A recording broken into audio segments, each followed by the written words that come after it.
Okay, here we go. Here we go. Here we go. So yes, welcome to the stream, guys. I just want to let you know. Can you hear my voice? I just want to let you know that today is going to be a special stream tonight. If you guys were here last night, then you guys already know what we talked about and what we discussed. We have a special guest on here, but we'll get to that in a moment. But as I said before, if you just now get into the stream, sit back, chill, relax, and we have a lot to talk about, especially with our special guest, which is a community member of the Mugen TV community. A lot of you guys already know who he is because he already participate in these live streams as well, comments in the videos, also a Discord member and everything. And it's good to have him on here. And today or tonight, our special guest is Code J Man. Yes, Code J Man.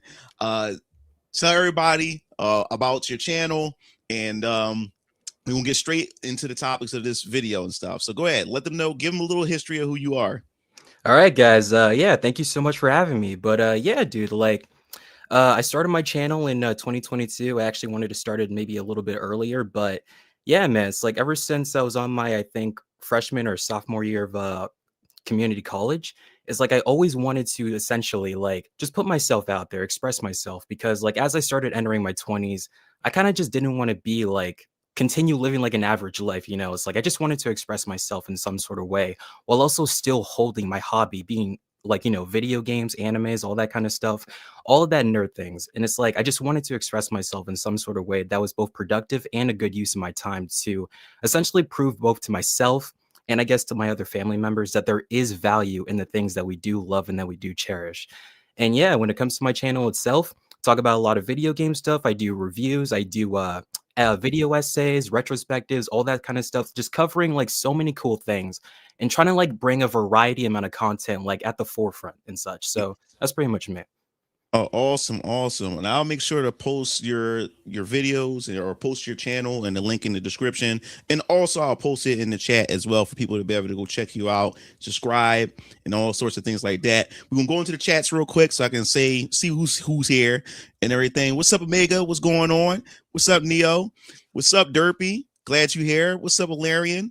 Let's see. What's up, Landon? Everybody's here, man. What's up, Dukes King? What's up, Bao? Yeah, what's up, Ruin? Yeah, man, this is gonna be pretty dope, man. Like it's good to have, this kick off 2026, with a special guest, and that guest is a community member of the Mugen TV community, and that's awesome. So yeah, as I said before, as we get into the middle of all the discussions and stuff, I'll make sure I'll drop all the links because you definitely need to check out Coleman J. Like he's been a long time follower, but he also produces some great quality content. So if you into those retrospective videos and just hearing people experiences, a person experiences of particular games that they enjoy and they love, you definitely need to go check out his channel. He's a great storyteller. Like Really his appreciate that. Yeah. yes, the production quality and everything, the editing is cool, man. But the moment he start talking, you actually listen. You want to hear what he has to say. So he's a good storyteller. And if you guys are looking to be a content creator yourself, that's the number one key to being successful and gaining traction. You have to be a good storyteller. People got to sit down and want to be able to listen to you. Even if they're not looking on screen, they can treat you like a podcast while they're doing other work, but they like to listen to you. That's one of the things they'll allow you to be successful on this platform. What's up, Darko Mantis? What's up, DGen? What's up, Keen? Yeah, definitely. But yes, so we're going to jump into the topic of this video that I wanted to discuss on the stream, and Coleman is also going to give his thoughts and opinions on it too. So the topic of this video is what games have impacted you as a gamer? Start from your childhood all the way up into now, like that left an imprint and say, yo, this is why I love gaming. And I will always remember this. It shapes your life as a gamer. So I'm going to just hand it off to you first, Code. So what are those games? And you can go, I don't care how many games it is, and tell me why those games have such an impact on you. Oh, there's plenty on that list, dude. There's so much, but like the biggest one that's on my head, that's honestly, you could even say it's like the reason why I'm even here as a gamer to begin with, is Sonic Heroes. Not even on the GameCube, but on the PlayStation 2. It's like, Mm-hmm. dude, it's like prior to that, the only console that I had, or which was pretty much my first and only console at the time, was Nintendo 64. And this was way back in like 2004 or 5-ish and stuff, because it's the earliest of memories that I can recall at this point. But nah, dude, I used to live in this like big apartment, right? And downstairs, like one floor below, that's where my best friend at the time used to live. And he was having a birthday party at that time. And when he invited me, it's like you got all the food, you got all the other family members showing up, this, that, and the third. And I remember is like in the living room, they had this big TV and all the kids were gathered there like playing like what was it, the PlayStation 2 that was in front of it, and that's where I saw it, Sonic Heroes, for the first time. And it's like I just remembered being so mesmerized by what I was looking at because not just Sonic but just the entire characters looked so cool. It's like the visuals are nice, the music was catchy, it's like everything about the game just like was just radiating, man. I just really just wanted more of it. And it's like as soon as they were handing off the controller to me to give it a try and such, it's like, and it's a funny like looking back. I remember them getting kind of like annoyed at me because basically how we did is like each time you die, each time you fall off a ledge, you would pass the six. And every time Hmm. that would happen to me, I wouldn't be passing the controller at all. So it's like, yeah,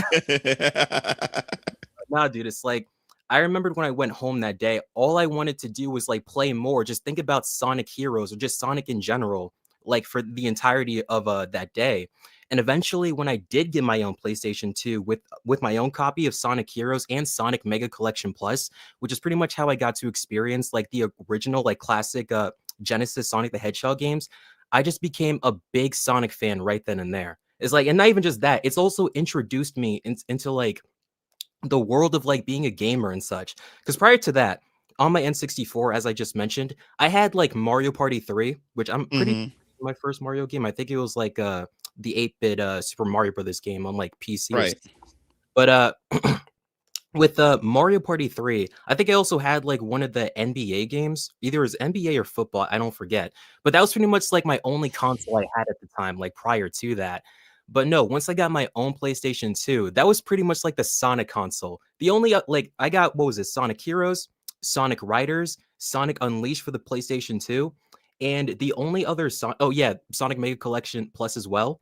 But the Hmm. only other Sonic game I had on the PlayStation 2, when it comes to memory, I Right. think it was like one other, but the only one that I can remember right now was this one called Nicktoons Attack of the Toy Bots. I'm not sure if you remember that. It's pretty much like a crossover of like all the Nickelodeon cartoons, from your SpongeBob's, your Fairly Odd Parents, your Danny Phantoms, your Tack and the Power, your Juju's, your My Licensed Oh, Teenage Robots, this, that, and the third. It was pretty much like it's kind of like Fusion Fall in a way. It was like if you remember, okay. like yeah. That's more y'all generation. I never heard of it. When you said Fairy Odd Parent stuff, I've been got away from Nickelodeon and stuff like that. I'm Yeah. much older and stuff like that. That's more like DX, like Strikes generation of cartoons and stuff. So he'll definitely remember that one. Yeah, dude, but it's like no, like Sonic Heroes was just had such a big impact on me because of just everything about the game, from like its characters to the character designs, and just overall the entire game was just that beautiful of an experience to me. And when it comes to other games that I would say meant just as much of an impact on me, I would pretty much say is Persona 4 Golden. When I got to play that for the first time on PC, on Steam, when it got re-released on Steam a few years ago and stuff like that, is like when I played that game pretty much is like, it's like when you're having like a relationship with a particular game and stuff like that, there's always that Hmm. line you don't tread on, like taking games like way too seriously and stuff like that. Because at the end of the day, it's still fictional material. But Right. Persona 4 Golden, with the way that it wrote its characters, the way that it did its storyline and stuff like that, was like that was like one of the first, like I would say, games where I Hmm. would say it's like the characters felt so real. It's like it kind of felt like a dreamland, like where you can have this whole group of friends that you wish so badly were real and were around you and stuff like that. And Persona 4 Golden was one of those games that taught me about the concept of having just an amazing group of friends is worth more than all the amount of money in the world. And it's like, yeah, man. And it's just like the gameplay, of course, the visuals. It's like it just felt like such an incredible product by when it comes to the end of Persona 4 Golden. When I finished it, it's like for the real, I teared up because I literally just did not want to say goodbye to those characters. Like it meant such a big impact on me. And what else? What else? Yeah, you're probably gonna guess this one up Go front. ahead. So yeah, Tales of Berseria, that's another one. Yes. And like there's a whole story behind this one too, man. It's like, yo, that's the thing. I wanted to create a review of Tales of Berseria around summer of this year, where I would also tell Hmm. this story, but I guess I can also say it right here. But Mhm. Tales of Berseria is the reason, not only that I got my PlayStation 4, it was the reason why I was motivated to get my first job. Oh, Like, dude, wow. yeah, man. It's like when the promotional material, the Japanese promotional material of Tales of Berseria was coming out, I was looking at Velvet's character design and not just about how hot she is, even though that was, a large part of it. But no, it's like it was how cool she looked as a character. And I was also reading the synopsis of the story about how it was all about revenge and how it was being marketed as the darkest Tales game of that time. Because prior to that, the only Tales games I played was Symphonia, Tales of Mhm. Exilia 1 and 2, Symphonia Dawn of the New World, and stuff like that. And I also Mhm. emulated Tales of the World Radiant Mythology on the PSP, which I also really enjoyed. And that's kind of pretty much World of Final Fantasy in a way, where it's pretty Mhm. much like you create your own Tales character. And you Right. get to recruit like other like characters from other individual Tales games, like Vesperia, Graces, this, that, and the third. And yeah, man, when Tales of Berseria came out, uh, I literally what was it? Yeah, going back a little bit, when I got my first job, I slaved away. I slaved away so hard because I just wanted that money to get my PS4.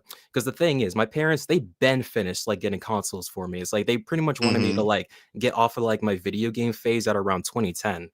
So yeah, Right, it's right. like at that point I was pretty much on my own when it comes to buying the stuff that I want. But nah, dude, it's like once I got my job, once I slaved away at my job, getting all the money that I need. I remember it's like at that time at the one plaza that I worked at, there was a GameStop across the street. And I knew I'd been there a couple of times prior and I knew Uh-huh. they had a copy of Tales of Berseria. So as soon as I got my paycheck and such, and I saw that I had enough for the console and the game, I ran to that GameStop right after work. And nah, I purchased the game. I looked inside. I what was it? I got the case. I looked at it. I found out that they accidentally gave me Tales of Zestiria, and I'm like, thank God I did not leave the plaza. Because if I went home and I found that they got me the wrong game, I would have been pissed. I But would nah, luckily, I would be yeah. pissed too. Yeah, so Definitely. yeah. So I went back to GameStop. They gave me the right case and stuff like that. I didn't get mad, because at that Mhm. point I was already going to the GameStop frequently. So they knew me pretty much. So it was like we were all pretty Mhm. chill. So no, Oh, got home, played Tales of Berseria. And again, man, it's like I don't want to glaze up the game too much because I talk about it a lot. I've spoken about it a lot with you, and I don't want to like talk mhm. about it so much to the point where it could feel like unappealing or it could be a little bit annoying and stuff like that. But no, dude, it's like Tales of Berseria to me has just one of like the greatest female characters in gaming to me, and that's Velvet Crow. Like she was just written so damn well. It's like it's less about like let's say how she looks on the outside with how sexually appealing she looks. It's just more so like the entire journey she went through, like as a character from start to end and such. And it's just the overall game itself was just such a ride. It just left me feeling with like so many good emotions by the time I finished it. And it's like, nah, man, it's like that to me is like I'm always gonna remember my PS4 specifically for that because Mm. it was literally. Oh yeah, I also bought Tales of Berseria and Dragon Ball Fighters. Those were the two games I got on PS4. Oh, But no, it's wow. like that game will always like be like one of the most like beautiful experiences I've ever had to date. And let me see if I have any other games like that. I would say Super Smash Brothers Brawl on the Wii, because I was like it's kinda like Tales of Berseria, but unlike the Wii, it's like I was, like, too young, so I couldn't get a job and Mhm. such, but I remembered when I saw Sonic for the first time at GameStop, right? Like, Sonic Mhm. playing in Super Smash Brothers Brawl, and I was like, "What is this?" It's like Sonic fighting Mario? I was like, "When was this?" Because I wasn't on the Smash Brothers Brawl website at the time. That was, like, what, 2006 or something like that? 2007 Phew. when they were. Yeah, that was Yeah. long, long, long ago. I think it was like 2007 probably because when that happened, I had already transferred from Millersville University, no, from Mansfield University to Millersville Mhm. University. So yeah, it had to been around like mid 2006 to 2007. Yeah. Yeah, so it's like I had no idea those websites or just the lead up to the what was it to the release of Super Smash Brothers Brawl, the Smash Dojo. I had Hmm. no idea any of that was happening. So when I walked to the GameStop one time and I saw Sonic as a playable character in a fighting game where he's fighting a bunch of Nintendo characters, and I was like, whoa, whoa, whoa, whoa, what is this? What is this? And that's of course when I educated myself on Smash Brothers Brawl.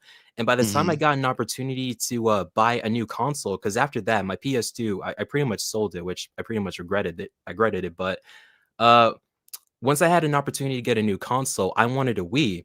and I wanted Super Smash Brothers Brawl. That was pretty much like the first game I ever got on my Wii because I just wanted so badly to play that.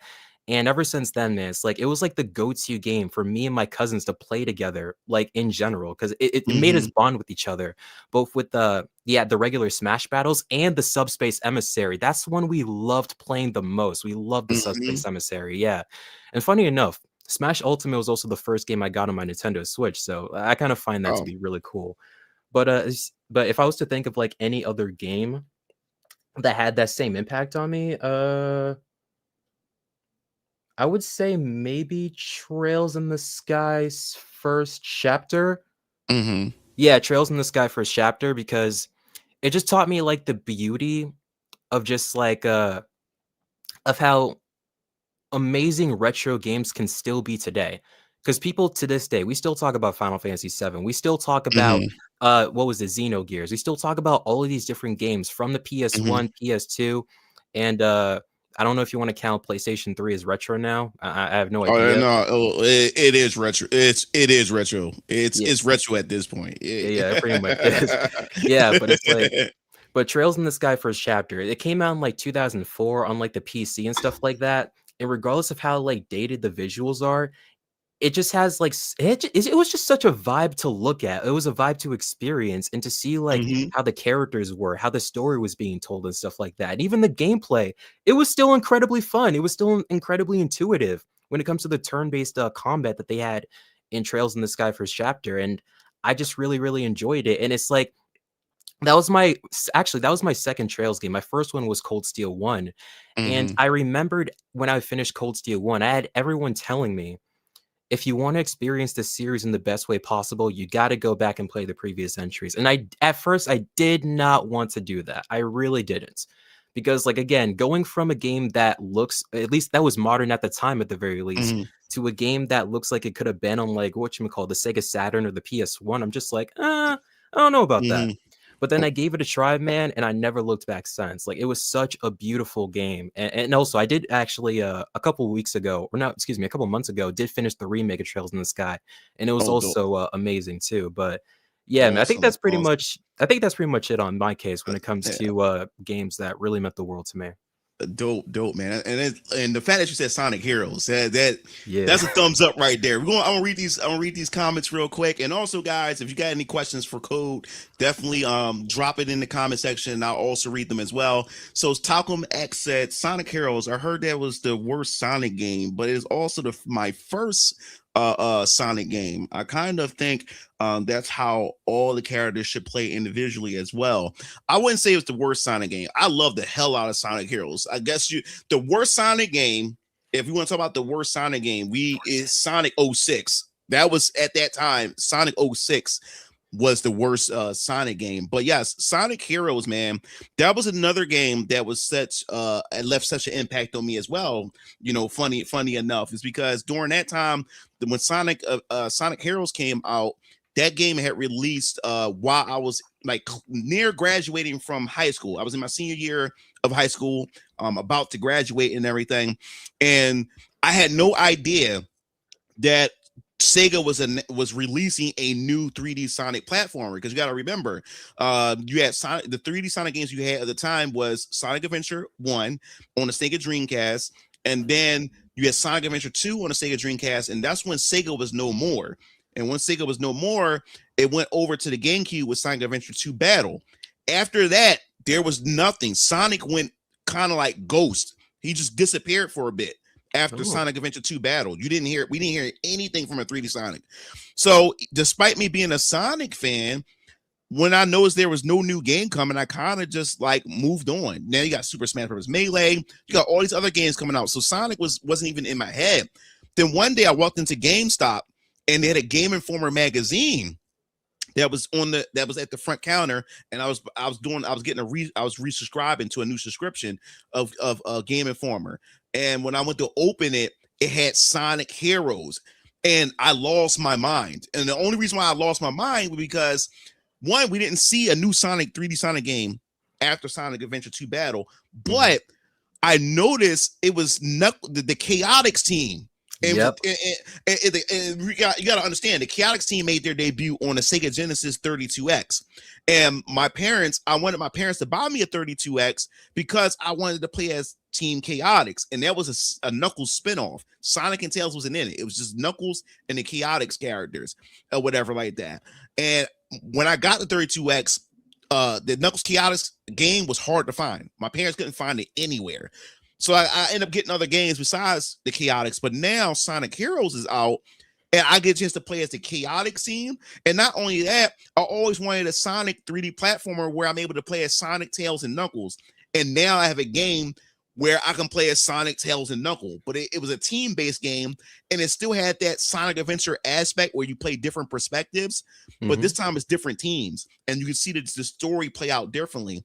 So yeah, I love the hell out of that game. The game can be glitchy, but the platforming was like ridiculous as hell. The rail switching, bro. Yeah, the rail switching is where a lot of the problems come from, because sometimes Sonic wouldn't lock on, or they wouldn't lock onto the rail. You would jump to the next rail and they would fall right through it, or they would jump over it and don't land on it. But yeah, man, that was awesome. I love the Sonic Heroes. So let's see what we got here. We got from Bao. I actually thought it was going to be better than Sonic Adventure 2, but the music was awesome. And the thing is, I can't compare it to the adventure games, because Sonic Heroes was a completely different game compared to the adventures.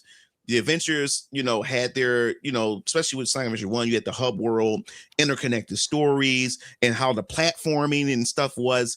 And this one's more like a team-based type of platformer and stuff. So I never really put them on the same tier. I've seen Sonic Heroes as its own 3D Sonic game. Yeah, and it was more combat focused too than I would say the adventure games. Yeah, exactly, because you had to swap between the three characters, because each character was broken into those three classes. You had your speed, you had your brawler, and you have your flight characters and everything. So yeah, the Sonic Mega Collection and Sonic Heroes were my first Sonic games I owned. Awesome. Yeah, you guys, every time I hear these comments, you guys make me realize how old I am. That some of you guys introduction to Sonic is like so late. So late into Sonic's life, and y'all guys are just being introduced to these to this awesome character, this awesome IP and everything. Because like I said, like, Sonic is one of those titles that impacted my life, because Sonic takes me back to an era where, of course, my first game, because to get into the games that impacted me, was, of course, Legend of Zelda on the NES. It was my first gaming experience at the age of 4, and I ended up beating the game at the age of 5, or whatever like that. And then on top of that, when I got the Sega Genesis was my own personal console. My parents bought it for me, my own personal console. So I had got Sonic the Hedgehog as my first game. And the reason why I loved it so much, because it challenged me as a kid, because I was in kindergarten when I was playing Sonic 1. And I remember I couldn't beat the Robotnik on the Green Hill Zone. I couldn't beat him. We have the he has the bowling ball thingy, and you have to jump from platform to the wrecking ball thing. And as a kid in the kindergarten, I had a hard time on that. I used to play it soon. I come home after school, homework done.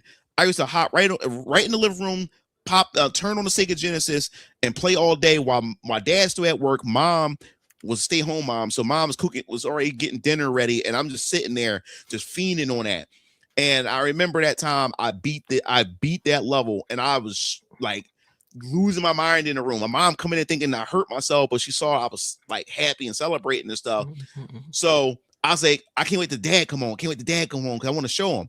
So I would turn the game off. I turned the game off and turned it back on. I reset the game when Dad came home, and Mom and Dad sat down and watched me do it again. And man, I remember them hugging me and stuff like that, to see me actually like past that challenge of beating Robotnik. So yes, Sonic had played a very crucial aspect of my life, especially as a gamer, and it really had challenged me. And I've been a fan, of the Blue Blur, ever since then. Like, I always lose my shit every time I see Sonic the Hedgehog.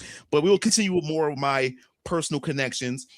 We have Talcum again said, as an adult, I find Sonic to be cringe, but when I was a kid, I thought Sonic looked cool as hell. I'm hoping Radical will be the same for kids growing up. Oh man, I appreciate that. The thing about Sonic, where I don't like about Sonic today, because Sonic always had that idea of me growing up. That's what differentiated him from Sonic, from Mario.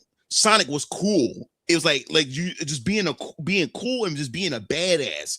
That's why Sonic has stuck out more to me than Mario. Don't get me wrong, I like Mario, but I didn't really care too much for the Mario platforms until he went into 3D. But when it came to platformers, Sonic was my go-to platformer. Just everything about him, the speed, the character designs, and Sonic was just so fucking cool of like that. And then when the Sega Dreamcast came out, each generation of Sonic, there was a different design to Sonic. And when we got to the Sega Dreamcast era, Sonic went even more like cool and edgy in his design, and he had that rebellious design, that sharp, sleek design. And then once we got to the Boost generation, with the Sonic Unleashed and stuff, it turned into like a little kids. Like he lost that edge, and now it became like little kids. I know Sonic is for kids, but he still had like a maturity to him. He still had an edge to him and stuff. And then once we got to the Boost games with Unleashed, Sonic Colors, it scaled back. It was no longer cool. He was no longer cool. It seems more like a kid's cartoon, the way they portray Sonic today. Absolutely. And stuff like that, you know? Yeah, and a lot of that had to do with with a lot of the negative reputation or negative reception that Sonic was getting in the 2000s. Because when it comes to, I think, how American media was portraying Sonic back in the 90s and 2000s, correct me if I'm wrong, but they were portraying it as, like, let's say, something that would be in like a Warner Brothers cartoon, like a Looney Tunes, a Tom and Jerry, this, that, and the third. They're trying to treat it more kid-friendly. Meanwhile, if you look at the Japanese side of Sonic, they're trying to treat Sonic much more shonen, something that, can be enjoyed by kids, but also is pretty much aimed at teenagers. And when you look at the actual, like, inception of Sonic, part of the design philosophies of Sonic, or rather, I guess you could say Sega in general, but specifically for Sonic, is that they wanted a character that can appeal to teens and up, not just kids. That was pretty much like their opposition against Mario, because back in the 90s, which I'm sure you already know, Nintendo was pretty much like the children's and families entertainment consoles. Sega, they were trying to aim for not just that audience, but they're trying to go for their teenagers and adults and stuff like that. And yeah, you're exactly right. But because a lot of people didn't like the serious, and by people, I mean like Western journalists, which I'm not going to be too political on this, but a lot of them didn't like the serious storytelling. They didn't like how many playable characters Sonic had back in the day.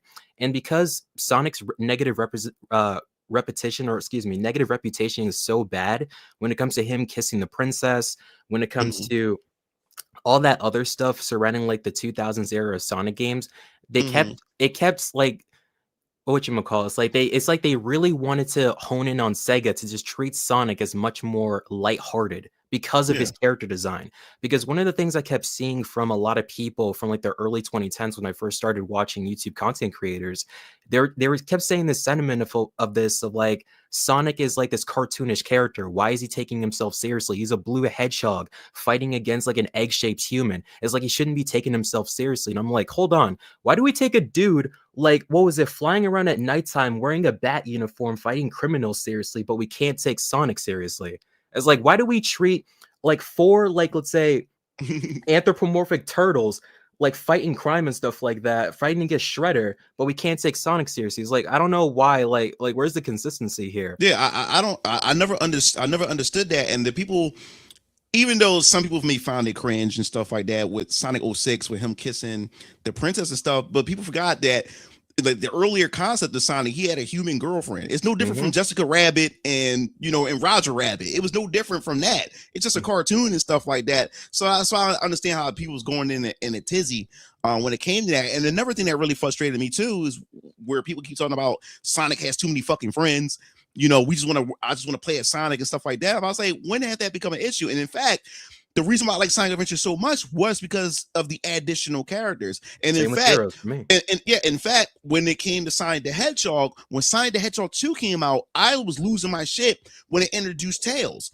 You know, they're introducing a new character besides Sonic, and now he has a sidekick named Tails. And Keo, my brother Keo, gravitated towards Tails, and that also meant that this was a game that me and my brother Keo was able to play. And then when Sonic 3 came out and they introduced Knuckles, I was losing my shit. I said, another character that can challenge Sonic, rival Sonic, and hopefully we can play as him at some point in time and stuff. So when Sonic Adventure came out, and I'm like, yo, I can play as Amy, I can play as Gamma. I can play as Bigsy Cat. His gameplay was whack. But besides the fact, you had Bigsy Cat, you had Knuckles, you had Sonic, you had Tails, and then Sonic Adventure 2, you have Rouge the Bat. You know what I'm saying? You have Shadow the Hedgehog. You then you're able to play as Eggman. I'm like, come on, like what is there not to like? That's the aspect that I loved about Sonic the most, when they kept introducing new characters. That also shows that the world of Sonic is expanding. That means that's more stories that you can tell. You know Absolutely. what I'm saying? I just never understood that hate. And then Keen says Shadow the Hedgehog 2005. Now we can talk about that. Both of us can weigh in on this. As far as Shadow the Hedgehog in 2005, I had got it on a GameCube. Matter of fact, I was in college when the game released, so my parents had bought it for me as a Christmas gift when I came home for the holidays. And that game could have had potential, because what I liked about Sonic and Shadow is that I didn't want Shadow just to be like a palette swap, you know, of Sonic, but more edgier and stuff like that, and play the same as Sonic and stuff. So I felt as though that they were trying to differentiate him even more, where, you know, Shadow the Hedgehog can have weapons, can have vehicles and stuff. And I said, this is a different approach, because he's not Sonic. This is Shadow. He's not Sonic. So I was like, okay, I'm all for it. But the problem was, it was not executed, and it wasn't executed well at all. And in my personal opinion, people may disagree. I would like for them to revisit Shadow in that sense, where he can use weapons and use vehicles and stuff. Because I thought if tapped into correctly, if Sonic Team did it correctly, I think we could have had a lot of spinoffs. You know, with Shadow the Hedgehog. Because then if you do spinoffs with Shadow the Hedgehog, we can go deep. We can dig deeper into Gun, and Rouge will play an even bigger impact. And those will span other more darker, edgier characters, you know, while focusing on the Shadow aspect of things. While the Sonic side, even though I love the team with an attitude Sonic, it still be a contrast of, you know, a bit more lighthearted versus Shadows in his world, in his narrative. We can go a bit darker, and that's what I thought. That's what I wanted to see with Shadow the Hedgehog. But they dropped the ball with that shit. They dropped the ball with it. So, what are your thoughts? Have you tried Shadow the Hedgehog? Yeah, that was actually one of the other games that my buddy at the time, who lived like one floor below me, he had Shadow the Hedgehog 2005, and as a kid. I actually had fun with it. I didn't mind it too much, but that's the thing. It's like, it didn't take that much to impress me when I was that young, like playing Shadow 2005. Like, I still loved the character. I thought the story was interesting for what it was. The gun gameplay, I just thought that was kind of cool. Like, you know, for as edgy as it was, or for as tryhard as it was, at least at the time. It's like, I thought it was still pretty cool. Like, I don't know. I just thought it was still pretty cool. But of course, as I, you know, played the game when I was a lot older and stuff like that, I saw the flaws. I saw how badly it was executed. And I think one of the main reasons why I didn't have as big of an issue with Shadow 05 is that I didn't try to 100% it, because you got to do like, what was it? Get all of the endings, play like, I think you have to play with Stopolis like 10 or 20 times or something like that. And I didn't even bother. Yeah. Just to be able to get like the last ending of the true ending of the game. Which even then, it's like the true ending of the game kind of goes against like the marketing of that game. Because if you look at the back of the box, like they had this whole thing to where it was like trying to tell the audience saying, yo, do you want Shadow to be good? Do you want Shadow to be evil? But it's like that entire thing doesn't even matter, because in the end, in the true ending, he becomes a good guy anyway. So it's like, you really don't get a choice there. But nah, Shadow 05 is okay for what it was. Yeah. For what I saw the potential in it, and what made me excited was people were dunking on it. But when Sonic 06 came out, and that was another game that I have it's just crazy stories, because just like you said with Tales of Berseria, how you worked your ass off and stuff like that. Well, I was when Sonic 06 came out, I was already in college. I was on my way to college. I was in college and stuff, so I didn't have a job while I was in college or whatever like that. So my parents were Mhm. pretty much sending me money and stuff like that while I was away in college and everything. But when I found out that Sonic '06 was coming out, because the first time they showed off Sonic '06 was a tech demo for the Xbox 360. Because people, if you don't know, the Xbox 360 came out a year before the PS3 and the Nintendo Wii. Mhm. So they had a whole head start. So Sonic was advertised and promoted on the Xbox game console. Sega went straight to it, just like how they went to the original Xbox after the Dreamcast went out. Sega went right in again with this with the Xbox 360. So I remember at E3 they showed off Sonic the Hedgehog '06 in a tech demo, and it looked beautiful. And then they showed them they showed the Eggman robot shooting Sonic and stuff, and then he transformed to Super Sonic, and he looks dope in his new visual style. So I said, oh my God, I need an Xbox 360. So when I got home, for the summertime, my one of my uncles, he also delivered newspapers. He works for this newspaper company and stuff. So I used to go deliver newspaper from like what was it? From 4 a.m. and from 4 a.m. to 7 a.m. every day. And I was making like $40 a day. I was making $40 a day. That's actually And not bad. Damn. yeah, I was making 40. Yeah, my uncle was paying me. I was making like $40 a day. And I was getting the $40 in my hand at the at the end of each day. I was getting $40. So I was stacking that money. I was just stacking it. I was Mhm. just stacking it and stacking it. So by the time I went to go back to school, back to college after the summer vacation was over, I had enough money stacked up to buy an Xbox 360 and to also buy Sonic '06 come the holidays and stuff. And I remember I bought the Xbox 360 for as a Christmas gift, and I also bought Sonic '06, and then my parents bought me some other 360 games, but I bought Sonic '06 personally. And I remember booting that shit up after seeing like the cutscenes at E3 and stuff like that. Mhm. And boy, was I disappointed. But what made me excited about '06 was because when they showed the three different hedgehogs, they introduced Silver the Hedgehog, which was awesome. It's like, man, we get another fucking hedgehog, and they got telekinesis.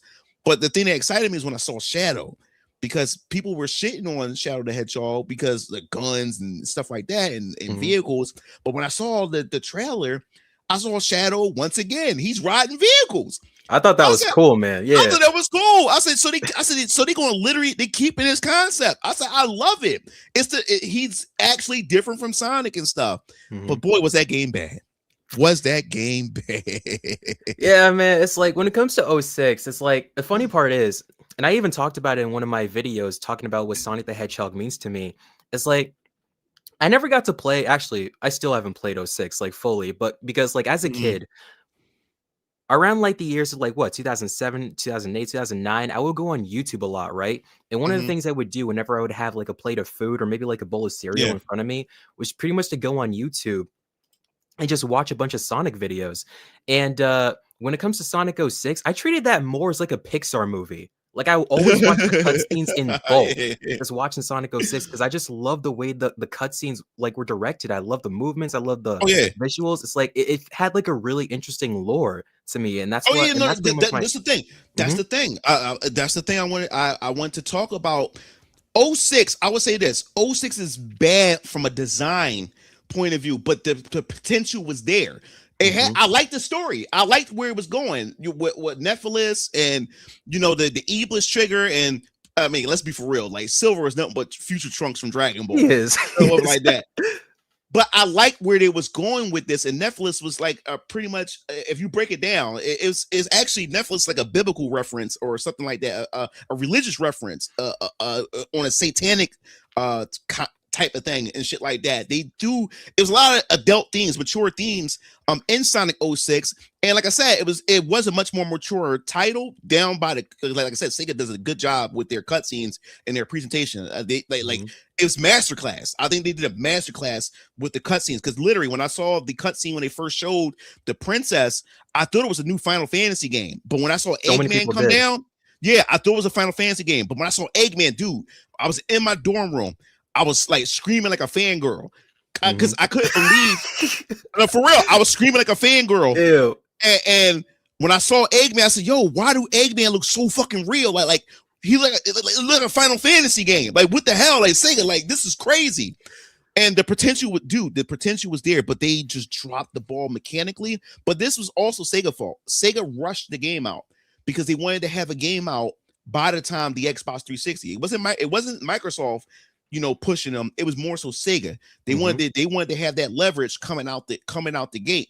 And the developers, it was a stressful development cycle. That was discovered. We found out it was a stressful development cycle. It needed more time to cook, and Sega wouldn't give them that, which is similar to what I said about Sonic Boom: The Rise of Lyrics. Yep. Because I love that game, even though it's bad on design, it's flawed, but the potential was there, and that could have been a whole nother side Sonic series if Sega would have just left them to do what they do. But I'm gonna read these comments again real quick, and then we will move on to the more titles and everything. So Landon says Mario Party 1 is that game that'll cause fights. Oh, I agree. Mario Party, the first Mario Party game, dude. I remember when Mario Party was first announced, the first Mario Party game. We didn't know what kind. That was like the first, like, I wouldn't say the first, but that became like the mainstream party game, like board game. Because I remember seeing commercials of Mario Party. A lot of us didn't even understand the concept. Like, what the hell is this? But my God, when the game finally came out for the Nintendo 64, dude, that game was like Monopoly, because like Monopoly like can destroy friendships. Like if you ever play Monopoly, if you ever play Monopoly with friends or family and stuff, that shit can get very, very personal. And same thing with Mario Party. Mario Party is that game that would end friendships, and you'll be fighting your own family members, fighting your own homies. That game gets really, really personal, and that's I love Mario Party.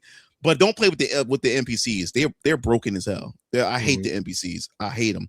So Night of Nair says Mystic Heroes was my first JRPG ever. That's cool. Back on PS2. I never played Mystic Heroes. I always saw the advertisement for it, but never played it. Alarian says Super Smash Bros. Melee was the most memorable for me. The soundtrack is legendary and nostalgic. Dude, you got to understand. I wish I played Melee, but go ahead. Yeah. Check this out. This is another Smash Bros. Melee is another game that's memorable for me. It's because, as I said before, growing up, my parents had bought most of my consoles.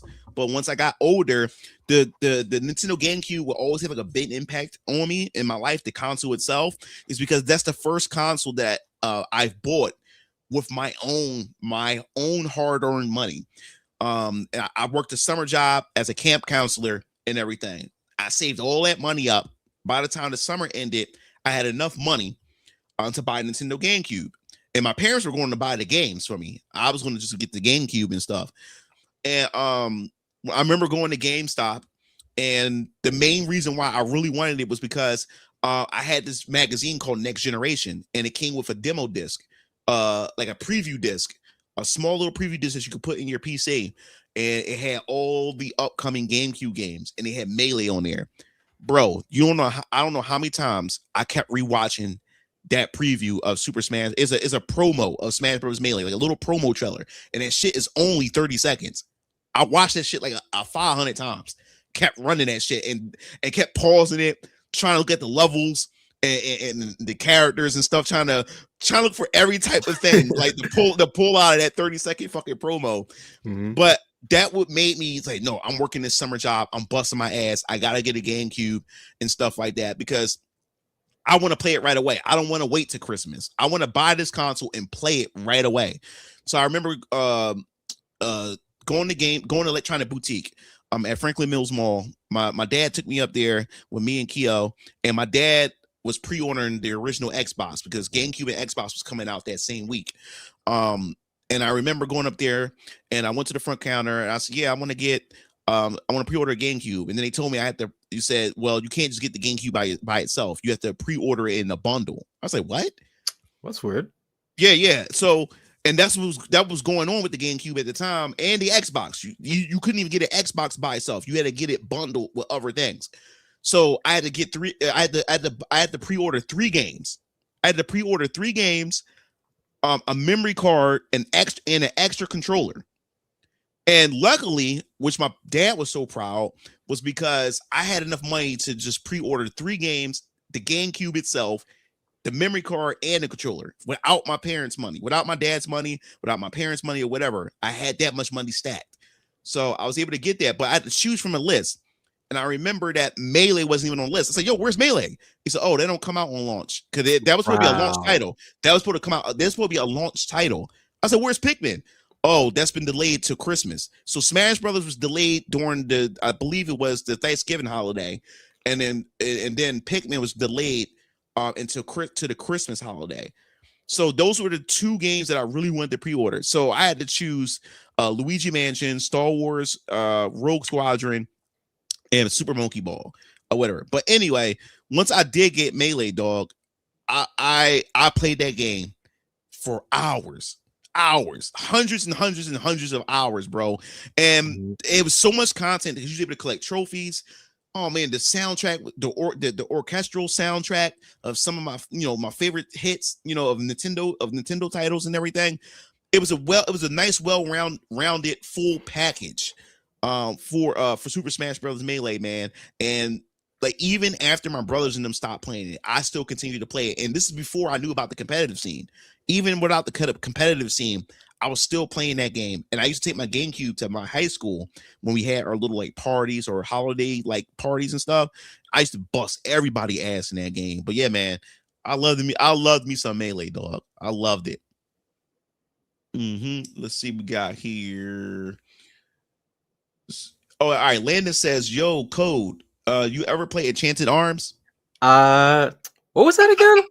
Enchanted Arms. I was like, yeah, I don't think I know what that is. I was like, because at first I was thinking of Wild Arms, or maybe that's like the successor to it. I have no idea what that No, is. all right. Enchanted Arms. To give you some little context about this, Enchanted Arms, because with the Xbox 360, Microsoft was really, really pushing to try to capture the Japanese audience because the first Xbox failed to capture the Japanese audience, despite Sega helping them, despite Tecmo with Dead or Alive. They still couldn't get the Japanese market. So then they started pushing, like, we need to get some JRPGs. So Enchanted Arms was like one of the first very early Xbox 360 JRPGs. It's a turn-based strategy RPG, and it's known for its shitty ass English dub. Now you know me, I don't really care about. I love English dub. A lot of people hate English dub and stuff like that. It never bothers me. I love dub, but my God, I do have limits. And Enchanted Arms, and one day look it up. Look up Enchanted Arms. That dialogue is so damn bad. It was so bad that I couldn't even finish the game because it was just throwing me. It was just throwing me out. It was just destroying the immersion. It's like they just took it to me. It seemed like those voice actors are probably people that work in the studio themselves. And then that's what I'm saying. Like, and they just got them to just do voices and shit like that. And There's no option to switch to Japanese audio. no, bro. It was just no Japanese, and those are the situations where I would rather hear it in Japanese. But yeah, that was with that. Let me see some other stuff. My first Tales games was Tales of Symphonia. Great game. Oh yes. Let's talk a little bit about the Tales for a second. We'll talk about the Tales for a second. My first Tales game was Tales of Destiny on the PS1, but I mean in Japan it's called Tales of Eternia, or whatever. But in America it was called Tales of Destiny, and it was a pretty unique game. And the time that Tales of Destiny came out for the PS1, the PS2 was already out. So this was during time that I wasn't really going back to buy PS1 games when the PS2 is now like out, is freshly out. But I love the art style and the box art to Tales of Destiny looked just awesome. And then they said that it was a 4-player RPG if you have a multi-tap, so you can be able to plug in 4 PlayStation controllers. And man, my parents had bought the game for me. That was the same Christmas. Yeah, that was the Christmas that they bought me. What was the other game? Hey, got Orphan and a couple other games. But yeah, so yeah, I played that game, and the art design, the characters, and I said, man, some of the music sounds like Star Ocean. Then I found out that the people that made the Tales games, most of them are developers from Tri-Ace that created Star Ocean. They split off and left, and they Star Ocean came out before Tales. No, I mean the Tales game. Well, damn, Did the no Tales of Fantasia? Which one came out first? Was it Fantasia or was it That was on Star the Ocean NES. One? Yeah. I No, have no, no no, no, idea. no. Fantasia came out on SNES. Star Ocean came out on SNES too, as well. Star Ocean Oh, started out okay. on that. Yeah, that's an SNES game. I'm trying to think which one came out first. I think the Tales games came out first, no, or Star Ocean. One of them came out first, and they split off. Once they Mhm. split off, that's when you had either the Tales games or the Star Ocean games, or whatever like that. But yeah, that's why they shared almost like the same type of music, the sound and stuff like that. But yeah, Tales of Destiny was awesome. But man, Tales of Symphonia, boy. Tales Mhm. of Symphonia was fucking amazing. And Tales of Symphonia is the Final Fantasy VII of Tales games. That was the game that made Tales mainstream. Was Tales of Symphonia, because most people didn't know much of it. Tales was so niche. Like no one knew about the Tales games. No Mhm. one. But it was Tales Symphonia when that released on the GameCube that really like blew up. And me and my brothers and my cousins used to play four players together. We beat the game together. Like it was my game, and they used to play on my console, and we played that game together with four players. And I love the stories, I love the characters, and everything about the game. The only thing I would say that Tales Symphonia, as far as like the combat and stuff, didn't age well. Like after you start playing the other Tales games, certain Tales games are hard to go back and play. For me, as the combat to Tales game evolve and they have that quality of life to them, it's kind of hard going back to older Tales games It's to understandable. and stuff like that. So, but Tales Symphonia was amazing. Tales of Symphonia 2 they didn't need a sequel. That game was ass. But Yeah, the Tales series is not that great when it comes to direct sequels. I don't know why they bother at this point. yeah. I don't know why at all. Tales of Legendia. I like if they was to if they pretty much confirmed they're going to remake almost all of them, all the old ones anyway. If they do a remaster or HD whatever they do for Tales of Legendia, I'd like to go back and revisit it, because when that came out, I bought it. My parents had bought it for me while I was in college, but because of college, I didn't have time to really sink my teeth into it. And that was a more modern Tales game that went back to the old 2D side scroller combat, mechanics and stuff like that. So Tales of Legendia I would definitely love to see. But as far as the other Tales games that I've played, Tales of the Abyss, I played on the Nintendo 3DS. I gotta finish that game. I need to. If they re-release that game, the definitive edition, I'm buying it. There's I'm a buying it. high possibility of remaster that could be announced this year. It's a high possibility. Oh man, dude, I'm hopping right into that. Mhm. Tales of Graces, Tales of Graces, F I bought for the PS3. I never finished that because that's when I returned back to college, so I didn't have time to really play it. I still have it, but I have the definitive edition too as well. Tales of Vesperia, that was Strike's game he got on the 360, and I never played it when it was on the 360. We still got it. I just never played the 360 version, but I bought the definitive edition on the Switch. I loved it. I think the ending was lackluster as fuck. I did not like it. Was so underwhelming. Tales of Vesperia ending. I hated that ending. It was like the whole build up, and then you just beat the last boss, and then you just speak some sense into him, and he just like, you know what? All right, I need to stop what I'm doing, and that was Yeah. the end. Like I'm like, what? I said we did I all this. remember that, yeah. I was like, what? I was so disappointed in that fucking ending. So I'm like, all right, whatever. But yeah, Tales of Arise. I like the characters. I love the visuals. I love the combat. But overall, I didn't like the game. I didn't like the game overall. I Like, felt like let's say maybe like a half an hour into the story, it kind of felt like the story just kind of falls off. And it's just like as you said, I like the characters, the combat was cool, the visuals are mhm. nice, but it's like I don't know, man. It's like I felt the story just was not structured properly, I would say, Yeah, especially towards the second half of the game. But go ahead. yeah. I don't know, dude. Like I like where it was headed, but once it really started opening up and you started progressing to the game, I'm not feeling this story. And as I said before in my review, I was saying that it's so fucking linear. It's linear as hell. Hmm. And the environments, like they weren't they give you the illusion that these environments, these sceneries, and these vistas are so huge, but they're not really huge at all. Like they're very confined, and there's really not multiple branch paths that you can really go to explore. And then on top of that, it was like the difficulty spikes didn't make any sense. Like I would level grind be so overpowered. And then I would go to a boss, and even I'm more powerful than a boss, but then a boss would do a move that was just like one hit me. Like it was just like knock me flat. I'm like, what the fuck is going on here? And that's on top of the AI, the other teammates kind of sucking in that game too. yeah. I'm like, what the hell's going on? And then in that game, I was wondering why apple gel, lemon gel, and orange gel, I was wondering why they were so fucking expensive compared to the other games. And then I realized this everybody shared the same CP pool.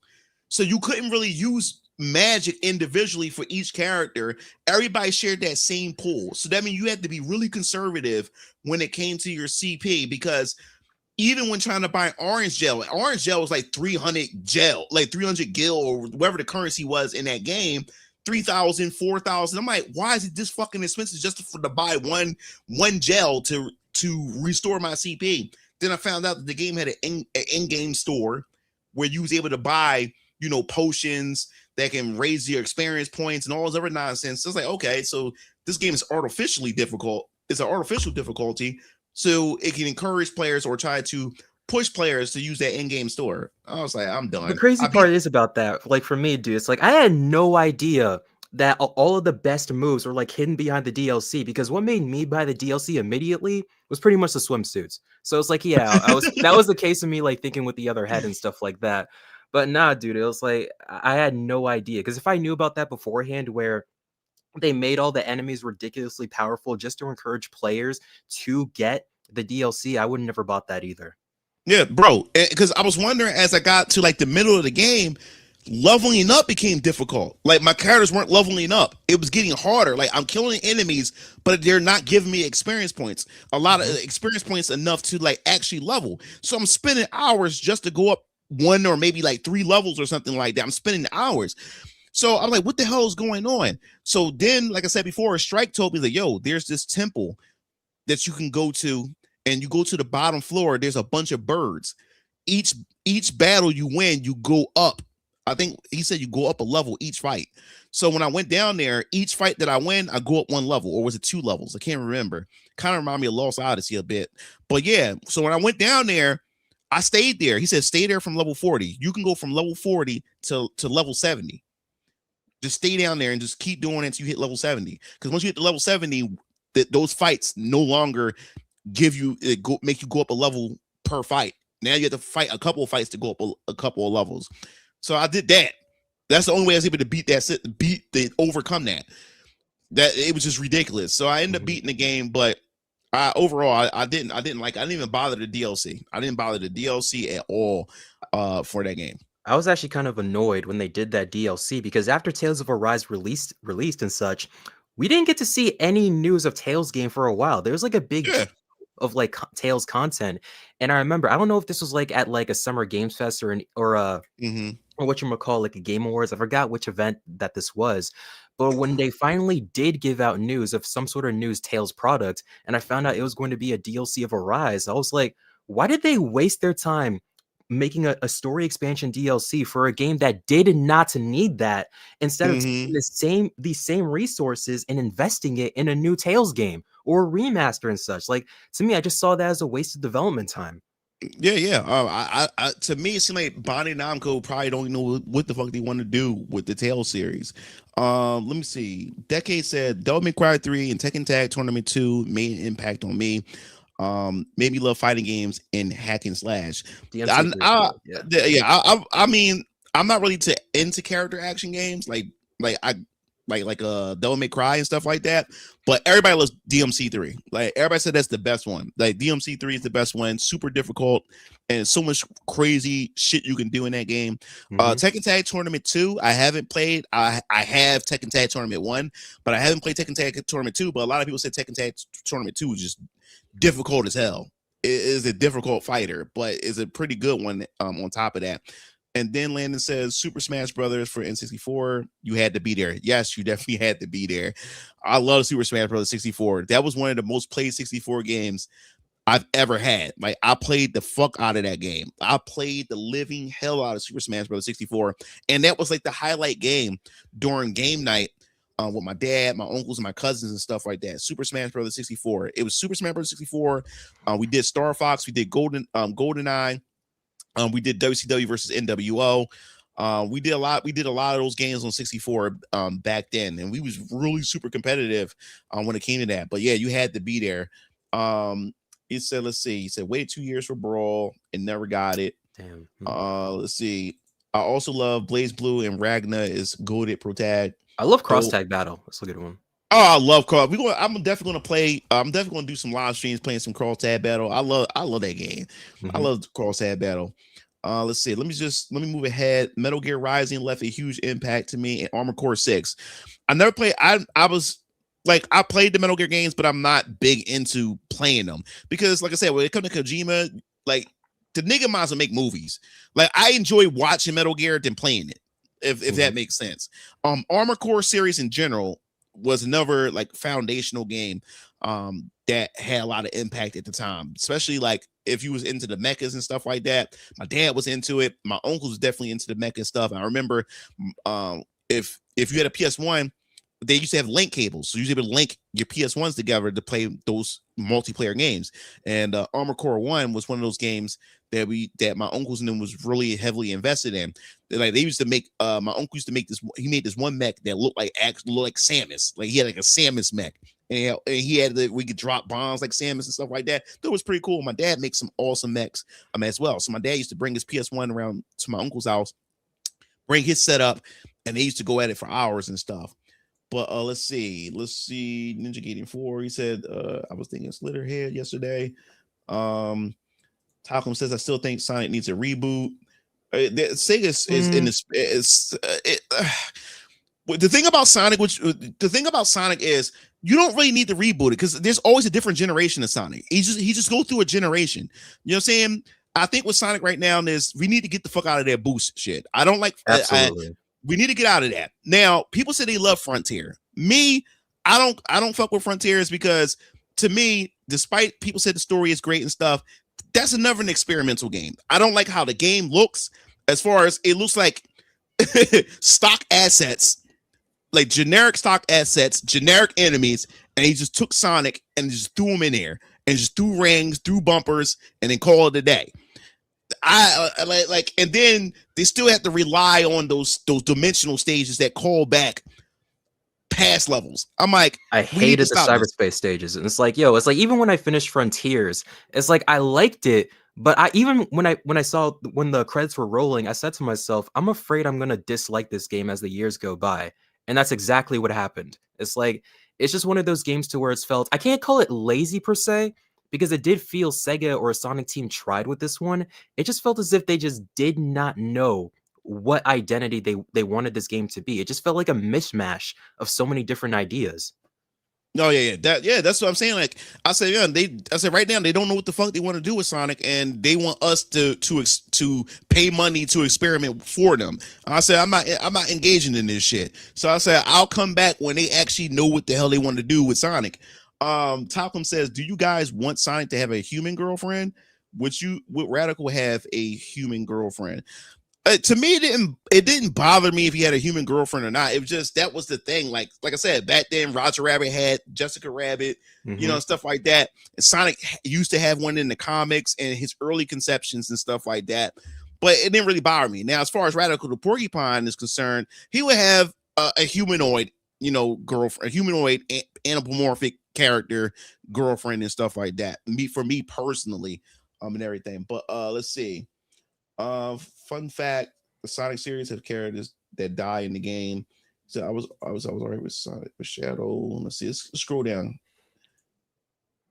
So, Asian Pikachu says unpopular take: Street Fighter 2 Killer Instincts were the most impactful. The announcers hype. No, I mean I don't think that's unpopular. I mean, think about it. When it came to Mortal Kombat, you had Tosi, and then you have with the announcer of Killer Instincts. When you hear their announcer, you know what the fuck is up. And if you look at the history of Killer Instincts, they said their goal was they had to make that announcer, they had to make that machine as loud as possible. Because remember, there was competition back then. You had Street Fighter, you had Mortal Kombat.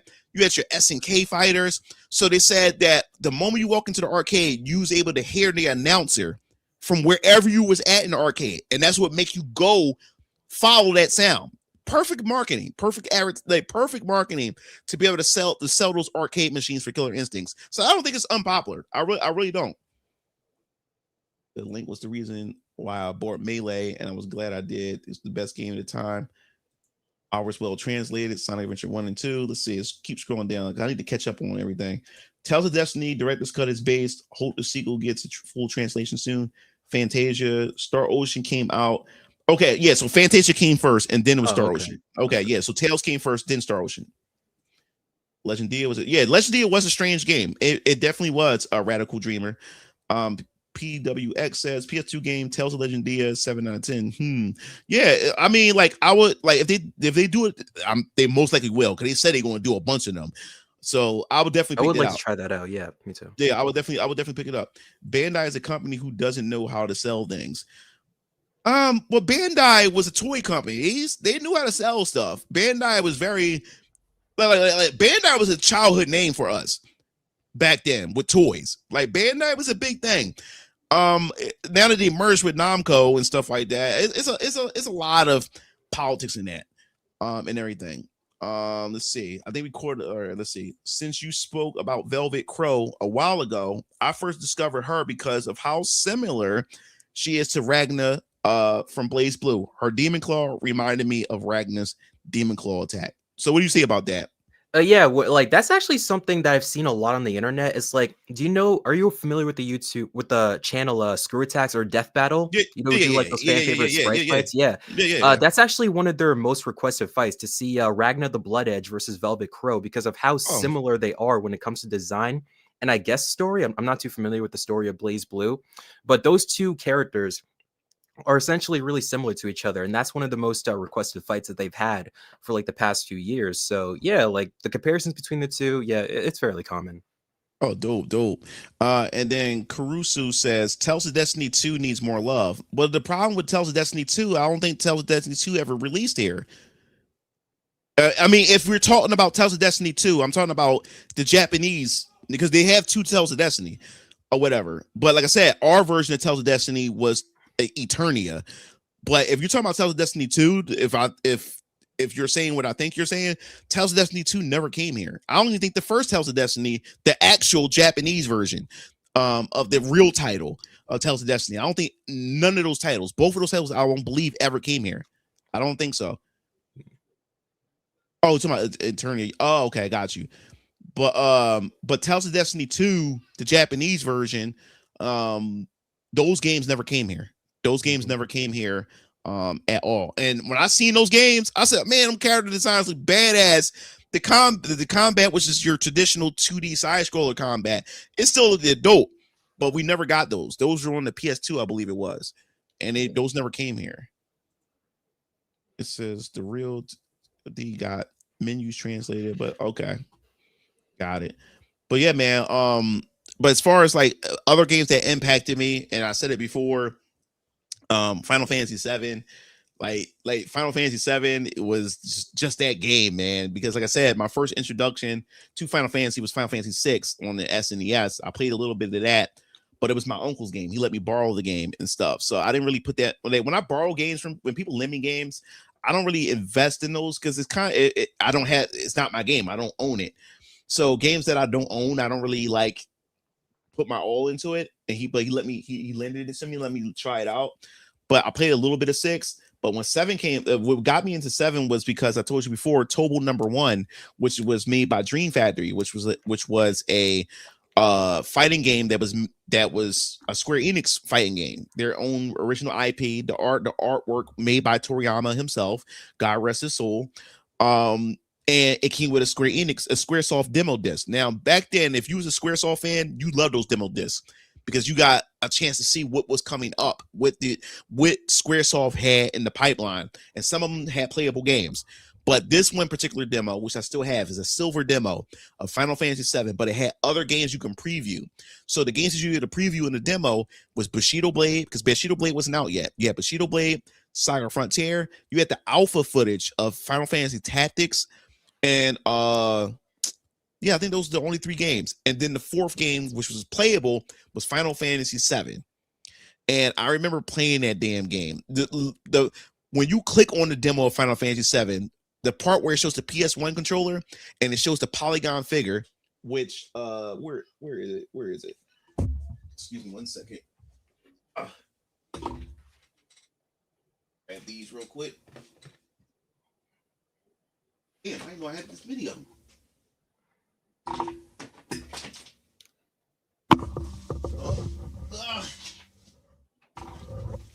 Yeah, and it had the 1 second.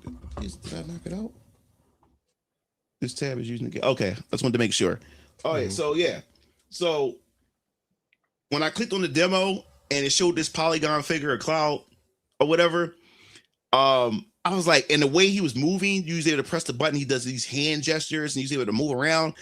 I said, oh my God, this shit about to be epic. And I ain't even played the game yet, but you was able to run. You had this little playroom that you was able to play with the polygon cloud before you start the game. And when I seen that shit, and then it opens up with the bombing mission showing Aerith, you know, and she's walking, and then it says Final Fantasy VII and all this other type of stuff like that. And soon as starting, you get into the combat. And the demo, if you don't know, fun fact, in the Final Fantasy VII demo, Aerith and Barret is in your party and during the bombing mission. Aerith is not part of the story. She's just only there when you fight or whatever like that. And you get the Leviathan summon in the demo. Wow. You get the Leviathan summon and you have Aerith in your party. So yeah. And when you get to the bombing mission, at the boss wasn't the Sentinel Scorpion. It wasn't the Scorpion that you fight. The boss was one of those regular gunner mechs that you fight. In final and while you're there, and you know, as the regular enemy that you fight in the real game, at the bombing mission was an actual boss. You fight that, and then you have to run out before the place blows up. But that was one hell of an experience. Like from there, I said, man, I can't wait till this fucking game came out. And this was the first time we had a game that I know of at that time that was multiple discs. I said, oh shit, like this shit about to be epic. This game is not only one disc, this shit is 3 discs. And I was in 4th grade. I was in 5th grade when Final Fantasy VII had released. And I remember spending hours and opening that booklet, seeing all the different characters, and they had Sephiroth there, and you had no backstory on him. It's just a picture of him and stuff. And I also have all the I have the Sephiroth polygon figure. I have the Sephiroth polygon figure as well. And I got this from the Square Enix. You can go to the Square Enix website. At the Barret, it comes in a pack of characters. Barret. And as a kid, I always wish they had toys of the polygons. They never had them when I was a kid. And it's crazy. I'm a grown ass man, and they finally decided to release these and everything. I have Reno, and then I also have Aerith as well, the Aerith polygon figure as well. I have Red 13 polygon figure, and then the last but not least, my girl Tifa. I got her as well. Have her polygon figure, and I think they released I have to check, but I think they released Sid and Vincent in them too now. So I gotta check because they did. I gotta buy those. But yeah, man. Yeah, I have the original demo of Final Fantasy VII, and that game changed my life. As I said before, man, like I didn't know. I love video games, but I didn't know how deep. Final Fantasy VII made me realize that that gaming is not just games. It's more than just games. You know what I'm saying? And like I said before, Sephiroth was just such a amazing villain, especially at the time of me playing that game. The mystique around the character, and also that his theme song used to give me the chills when I was young. I used to be scared to go to bed when I used to play it on a PS1 and use at the Calm hotel at the Calm Inn, and Cloud was telling you the backstory of Sephiroth. And that shit used to give me the fucking chills, man. And then when Aerith died, I literally had tears in my eyes because I spent so much time with Aerith because she's like one of the best healers in the game. I loved everything about her character. And I thought that, oh man, no, she's not really dead. She's gonna come back. And as I started playing the game, I said, no, this chick ain't coming back. She's literally dead. Like Mhm. it really sunk in, and that game made me hate Sephiroth, like hate him with a passion. That's how you can tell when the characters are really, really written well. Is when you have like a love for the character and you have a hate for a character. Like yo, like this motherfucker needs to die. Like, and he laughed. That's the thing. That's what makes me mad about the remake. When he killed Aerith, he laughed. He laughed. He had an evil laugh when he killed her while Cloud is holding her. And he said, "Don't you understand? Like, Aerith is a real person. Like, what about Aerith? She'll never be able to cry. She'll never be able to laugh." Like, when Cloud said that speech, dude, I was in fucking tears, dog. I was in fucking tears when I was a kid. Mhm.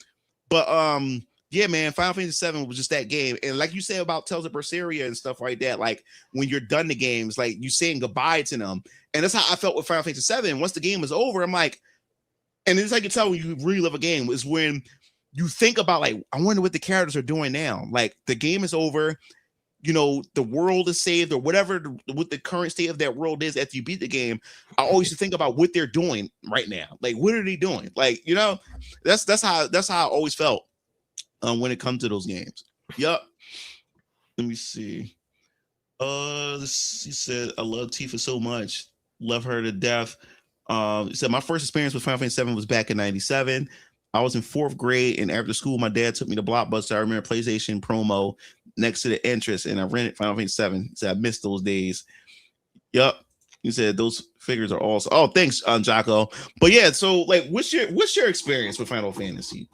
Cool. Final in general or with Final In general, Fantasy yeah, VII? yeah, yeah. In general. In general, if we're talking about like the first time I've ever seen Final Fantasy, like in general, I think it was through playing like either. That's actually a good question because it's been a while. Because like as a kid, when it comes to me discovering like anything, it was always through like looking at flash games or browser games on the internet. It's like way back in the late and like late 2000s and early 2010s. But when it comes to the first Final Fantasy game I played, funny enough, I think it was what was it? Dissidia Final Fantasy on the PSP. Because Oh because wow. obviously, yeah, because I couldn't like pay for any of the ones that were on the store and stuff like that. So I had to emulate it. Uh-huh. Because at the time, Wow. I think no, that I'm pretty sure that wasn't my first RPG, but no, it's like I don't think I was for the idea of turn-based games just yet, which is why I Right, right. went to Dissidia first because it looked like an action game or a fighting game in that sense. And I Mm-hmm. remember thinking, it's like, yo, the music is so cool. The character designs are so freaking cool. It's like, who are these characters and stuff like that? And I remember the character that I was playing the most as in Dissidia Final Fantasy was Zidane. Zidane Mm. Tribal. And I was like, whoa, it's like, this guy's kind of nice. I was like, no, I Yeah, love his dude. personality, his character design. Like, I love like his tail because I'm Yeah, not yeah. sure if he's No. like part All monkey or right, something like that. hold that thought. Are you now you mentioned my boy Zidane. I'm gonna Mhm. ask you a question. Did you play Final Fantasy 9? Right after Dissidia. Okay, Right got it. after All it. right, my Right man, after it. my Right man. after it. Because that's the thing is like I love Zidane as a character so much in the story for what it was in the city that I was like, you want to know what? I'm gonna give Final Fantasy a try. So that's when I started emulating Final Fantasy 9 like on my Mm-hmm. emulator at the time because I had it on my phone. I pretty much like played all of my emulated stuff on my phone at the time in middle Mm-hmm. school. And no, dude, it's like, yo, when I was playing Final Fantasy 9, it's like I think that was like one of my first games, or it was a Trails in the Sky for no, it was later. It Mm-hmm. was another one of those games where the retro visuals, the retro visuals of like past games, it just didn't matter because I was so sucked into the story. It's like because I'm from what I remember, it's like I think like Zidane was like rating this like player performance that the princess Mm-hmm. Garnet was like performing and stuff like that. Mm-hmm. And it's like you just see like their interaction with each other. You see like their personalities, and I was like, wow, this is actually kind of nice. And the turn-based gameplay is like, yeah, that was the very first turn-based game I ever played at that point. And I like the idea of strategizing. I like the idea of playing at a slower pace because it gives me time to think. And once you win battles in turn-based combat, it feels satisfying because it just had like that strategic element to it. So that's what Mm-hmm. pretty much got me into that form of gameplay. And the story of Final Fantasy IX, it was so beautiful. I loved what's his name? Vivi. Vivi. Oh my god, man. I love Vivi so much as a character and his entire backstory. And I know people are upset about the localization nowadays, but no, I just love the humor of Final Fantasy IX, with especially with how Zidane like tries to flirt here and there with Princess Garnet and stuff. Like it was so good. But Yeah, nah, dude, dude. like that was my Final Fantasy IX was my first mainline Final Fantasy game, and I gotta replay that again because I rebought that as well as 8 and 9 on, 7 and 8 on Nintendo Switch, and I would love to replay that again. Like it was such a fantastic game. It still is my favorite Final Fantasy game. Like nothing. Well, a 7 comes close to that, which I did play a little bit after, which I'll get into it, but 9 is definitely my favorite one. I love Final Fantasy 9. And when it comes to Final Fantasy 7, or after I got my PS4, after I was finished playing Berseria, this, that, and the third, that's when I found out that they also re-released Final Fantasy 9 on PlayStation, Final Fantasy 7 on PlayStation 4. So I bought that, played that, loved that one too. But the thing is about with Final Fantasy 7 is that to this day I never finished it.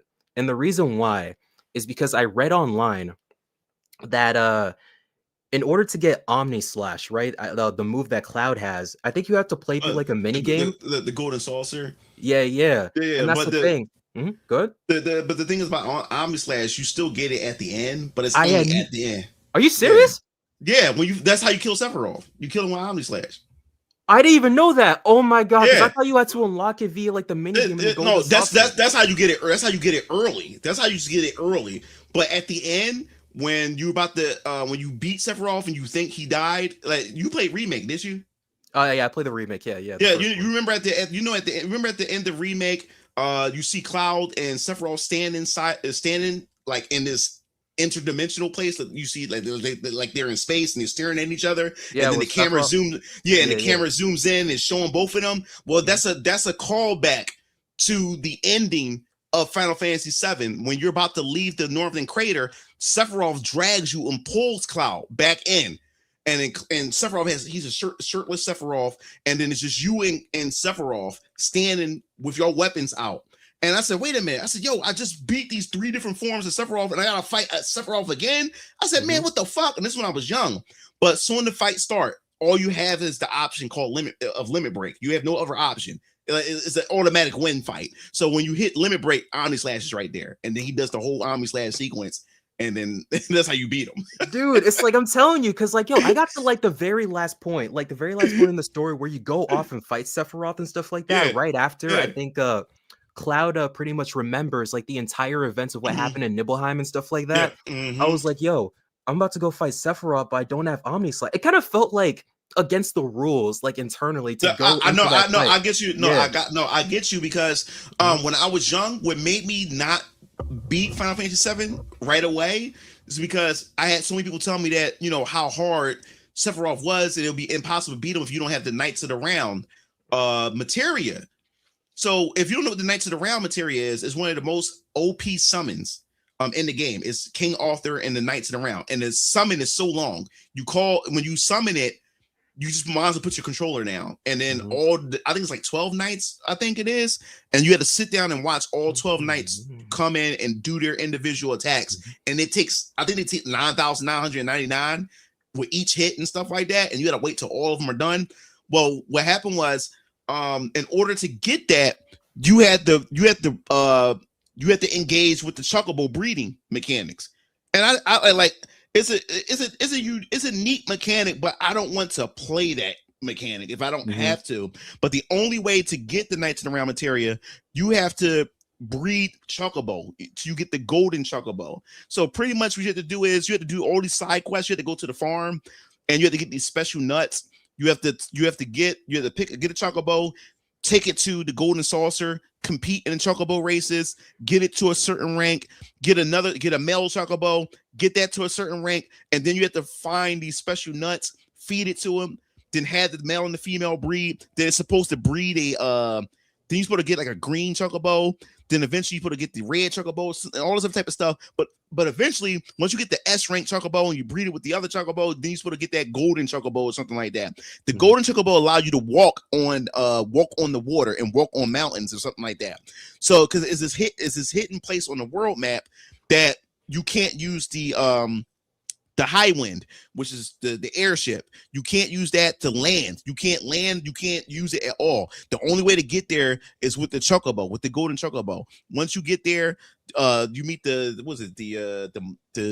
materia, the Moogle, the Chocobo master or something, the Chocobo sage or whoever you meet, and then that's how you end up getting the that the Knights in the Round. Once you get the Knights in the Round, you just summon that and you beat Sephiroth, like the final form of Sephiroth and shit like that. When somebody told me about that, I tried to do the breeding, and every time the fucking Chocobo would not give me a gold. I did all the requirements, but it would not give me that RNG. It just would not give me that golden Chocobo. So once I couldn't get the golden Chocobo, I quit the game because I thought I literally listened to people when I was young, listening to people. I seriously quit the game. But then like a couple months later, I went back and played the game and just beat them without it. And I'm like, it really wasn't that hard.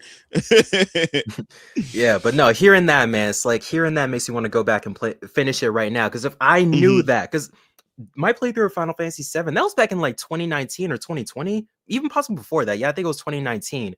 And it's like, dude, like ever since then, I felt so bad for like not finishing it because I wanted to see how that story was gonna conclude. But nah, man, it's like at this point, I definitely got to make that a priority now. Make that a priority. All right, so Landon have a question for you. He said, I asked this earlier, but Code, have you ever played Xenosaga Episode 2? That game was a bitch to play.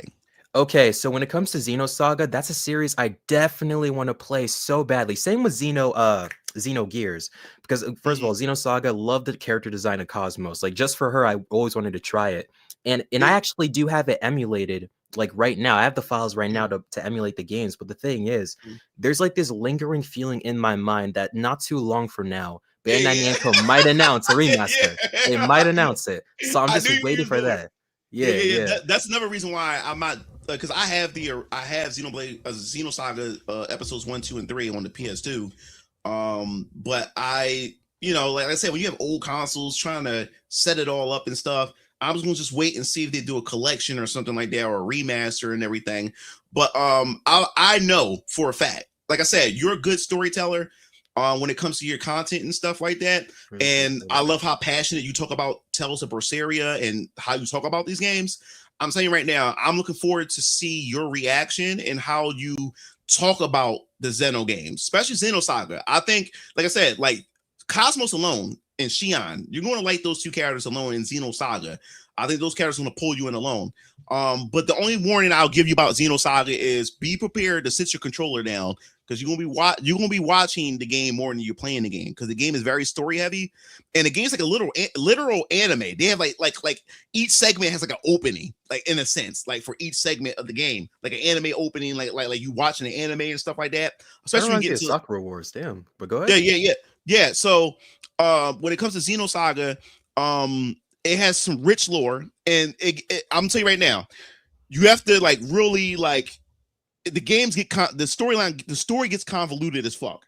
I think Xenogears was busting my head as 11-year-old, but as I got older and started replaying Xenogears, I loved it even more because I was older. I'm able to grasp the concept, so it wasn't as convoluted, at the age I was at when I decided to go replay the games, replay Xenogears. But man, Xenosaga, man, I was in high school when Xenosaga came out, and that game, I only did one playthrough, so I never went back and revisit them. So I do want to go back and revisit them. But the story itself, man, there's a lot of shit going on, and those cutscenes can last from 10 to sometimes 20 to 30 minutes. You'll be sitting down just watching this exposition, people just talking and stuff like that. So you just got to be prepared for that. But man, like us, the Xeno games, man, is just some of the just best like JRPGs I've ever played. Like I said, I'm at the point where I favor Xenogears over Final Fantasy VII. Like Final Fantasy VII is like second, and the Xenogears is first, because Xenogears was like on some other shit. Like as an 11-year-old, and you're going to, it's like playing a game that's it's an anime sci-fi mixed with religion, like Christianity, like all kinds, with the Christian faith and stuff like that, flipped on its head. And the narrative, the breakdowns, and in those metaphors for a lot of the stuff in that game, it just, and like I said, it was banned in Europe for a very long time. It was banned in the UK for a very long time. It was only recently, like a couple years ago, that when they did like a PS1 like digital port of it, where Germany was, I think Europe allowed it to be like for people to be able to play it, but it was banned in countries. It was fucking banned. And Honeywood, the guy who localized the game, he was the only guy. Like, hats off, because that game wasn't going to come here. And back then, Square wasn't fond of letting games come here because it's just JRPGs just didn't appeal to people. But Final Fantasy VII changed all that. But the localization, they just didn't bother. Say like if we can't get people to localize the game, then we're not going to release these games here. But that guy Honeywood, he did a good job, and he said it was a stressful job. It was a one-man job because he had to translate it. And I think in German, Japanese, English, it was all multiple languages. Yeah. Because like I said, the game takes theories and stuff from these European philosophers as well, and Christianity and many other things. It's a deep game. It's in 3 different languages and stuff. Like, dude, you have to play it. Xenogears, you have to play Xenogears and Xenosaga. Yeah, and that's the thing. It's like, because I know they have like the digital version on like the PS3. Am I correct on that? Yeah. And check this out. Check it. Like DJ said, I was about to say this too, but DJ beat me to the punch. Xenogears was originally supposed to be a Final Fantasy 7. It was supposed to be originally Final Fantasy 7. Oh, the problem was the game went so religious, went so far out there. They said, "Yo, this is not even Final Fantasy at this point. We can't have this be Final Fantasy." Then it was supposed to be a Chrono Trigger game sequel. And that didn't work out. So then he finally allowed it to be its own IP. But Xenogears, bro, you got to play it. And you'll appreciate Xenoblade even more when you play Xenogears and Xenosaga. Because when you play even though despite they're not tied together, but they are tied together in a sense. If you play the other two series, then you appreciate Xenoblade even more, because you start to see Takahashi. He still was able to sprinkle those things in there, and if you play either of Xenosaga and Xenogears, you're able to pick it up. And some of those character designs, he really like he was like, dude, you're not slick. It's kind of like what Nomura did with that character in Kingdom Hearts 3, he's nothing but Noctis. What's his name? That Yozora, yeah. Yeah, that's nothing but Noctis. That's Final Fantasy. He's pretty much putting interjecting Final Fantasy 13 verses in Kingdom Hearts. Kind of same thing with Xenoblade. He's interjecting pieces of Xenogears and Xenosaga, and he's sprinkling it in there. And then he has characters from Xenoblade that resemble or that pay homage to characters from Xenogears and Xenosaga and stuff like that. But yeah, you would appreciate Xenoblade more. It's not required homework. You don't need to play Xenogears or Xenosaga to enjoy Xenoblade. But as a Xeno fan, you will appreciate Blade even more if you play Gears and Saga. I absolutely would definitely play Xenogears. And that's the thing, man, because it is on the PS3 digital stores, if I think it still is. But it just really makes me like frustrated how they never like re-released that on PS4. And I hear that until like prior to like Xenoblade 2 coming out, I hear there was like I think Square Enix, they weren't like necessarily interested in the IP anymore because of like, I'm not sure if the game sold well or not, but like after like Takahashi left and stuff like that, he was doing Xenosaga, then went to Nintendo, this, that, and the third. It's like they weren't paying as much attention to Xenogears until Xenoblade 2. I mentioned that was because because what happened was during the development, like I said, if they remake, only will allow a remake of Xenogears to happen if they allow Takahashi and Monolith Soft to come back and work on it. But the only catch to it is, since Nintendo owns Monolith Soft, Xenogears remake will have to be a Nintendo exclusive. I would like everybody to be able to play it, but that would be the only catch to it if they allow Monolith Soft, because I don't want them touching Xenogears. Just remaster it. Don't remake it if Takahashi can't be involved in it. Absolutely, just remaster it, add some quality of life, and just leave it alone, and I'll be fine with that. But if you're going to remake it, Takahashi got to be on board. Now the thing is, with people who never played Xenogears, just to give you some knowledge on it, the game was 2 discs.